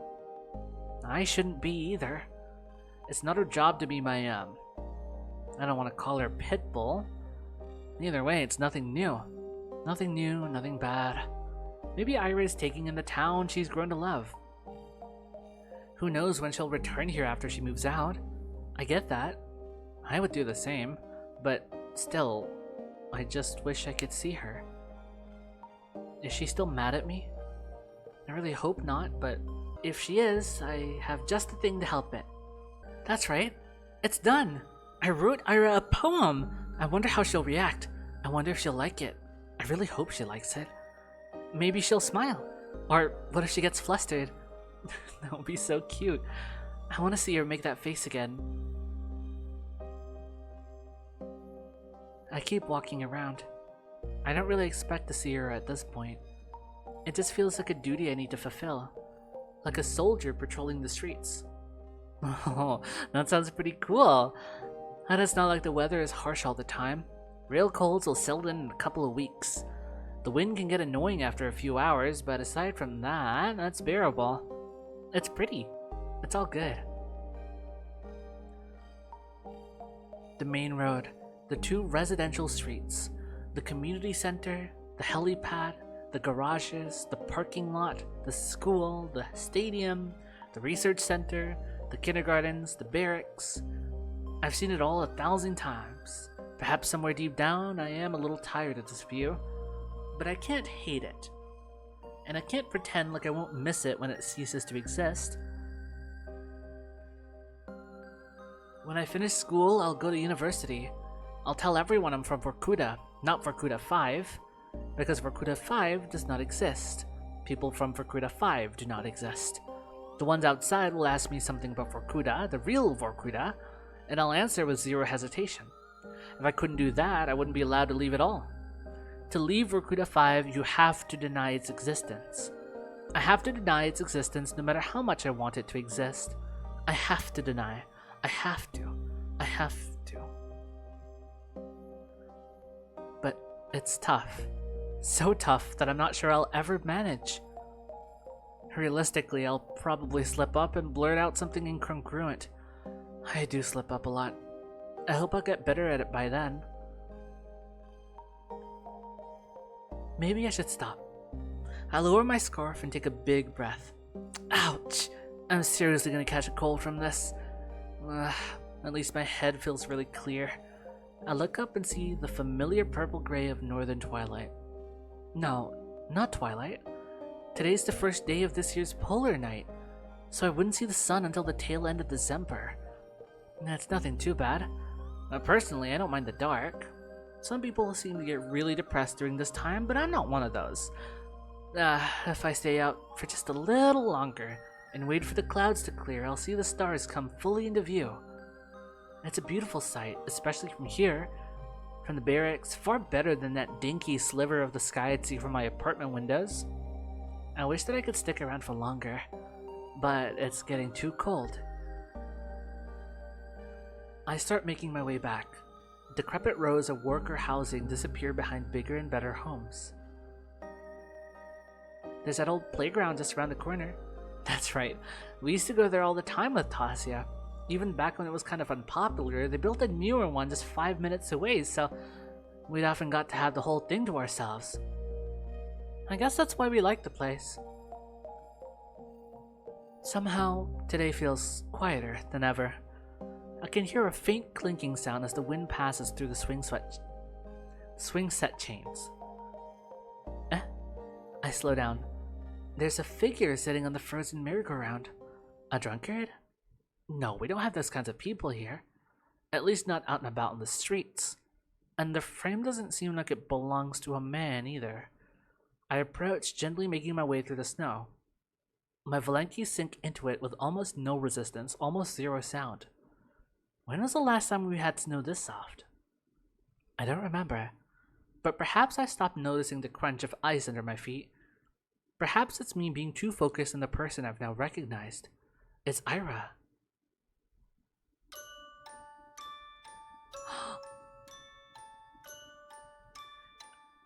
Guys, I'm not gonna be okay by the end of this, am I?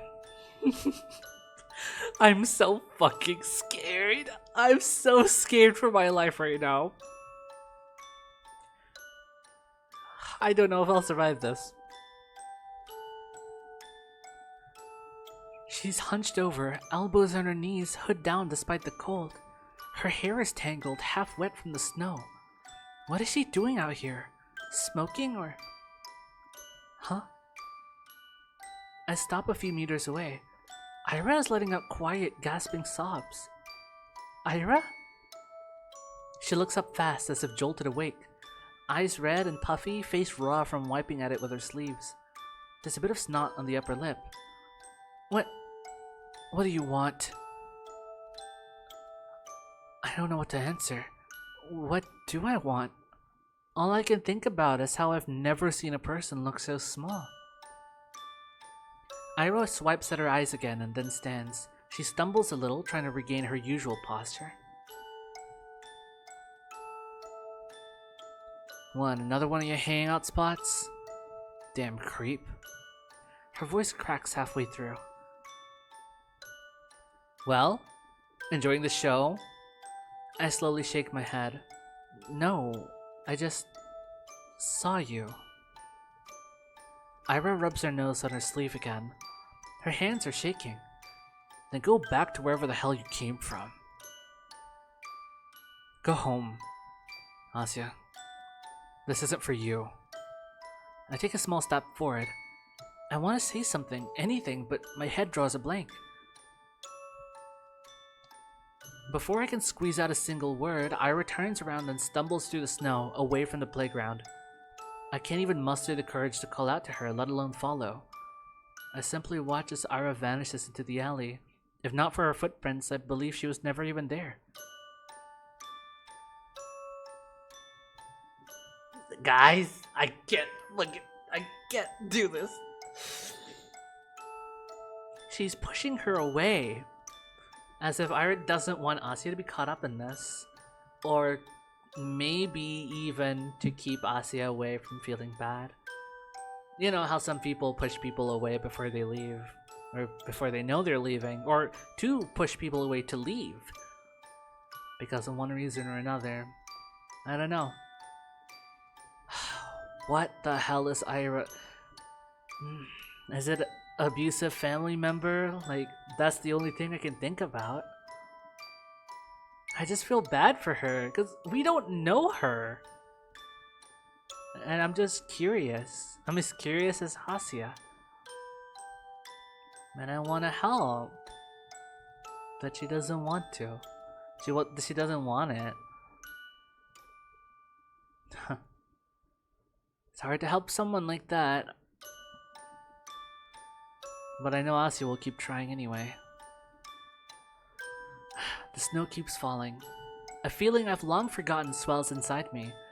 I've learned to not acknowledge it, so it got buried many layers deep. The hollow space inside my chest grows darker. The sky is full of pinpricks, The world is looking down on me, but not in the way other people do. It's kind and gentle, and I don't feel small under its gaze. Its eyes are pure and tender.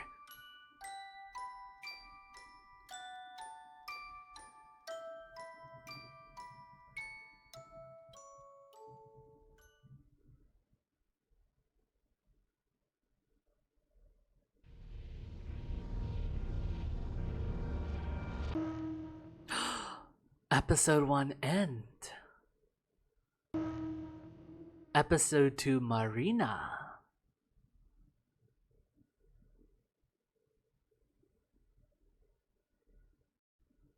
Oh, right! Are we going back to the present? Or are we continuing this a little bit? Okay, so I was initially planning to just do the entire thing in one sitting. Foolishly, obviously. But I know this game is 7 to 8 hours long. I don't know how that changes in context to me voicing everything in that pace. Currently, we're sitting at 2.5 hours, kinda, almost. And that was just chapter 1, guys. If Marina's chapter is anywhere as long as this one, I'm concerned. So I think I'll be normal and healthy. I'm a healthy person, okay? I can do that sometimes. This is one of those times. So we'll have to end this episode here, and we'll continue with episode 2 next time.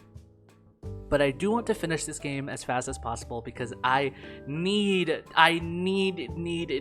know what happens next. But if you enjoyed this new format, I've never done this format before, then do let me know in the comments. Even if you hate it, do let me know in the comments if you'd like to see more Let's Plays of visual novels like this, because, well, I do plan to play more visual novels. I don't want to stream it, because it's a different vibe, you know? Streaming a visual novel versus making chunks of Let's Plays of visual novels, they really are different. And, well, fun trivia, years ago, and I'd say about 9 years ago at this point, I actually, on my very, very old YouTube channel, I used to upload Let's Plays of visual novels too. I was like 14 years old. Around the age of Asya, right? And I was doing that. My old YouTube channel, just uploading me, commentary, visual novels. I never got to finish that visual novel, but it was fun. And so I'd like to see if I can do this more. Do let me know if you want to see my VTuber model or not. I figured it would be kind of distracting because I'm not streaming, right? It'd be kind of distracting to see it on the screen the entire time, right? So it's just my voice. Old school style, old school Let's Plays, you know? I'm rambling a little bit. Okay, I'm channeling my inner Asya. What is this? Alright. Well, I've already said my goodbyes. So I hope to see you very, very soon. Take care. Bye-bye.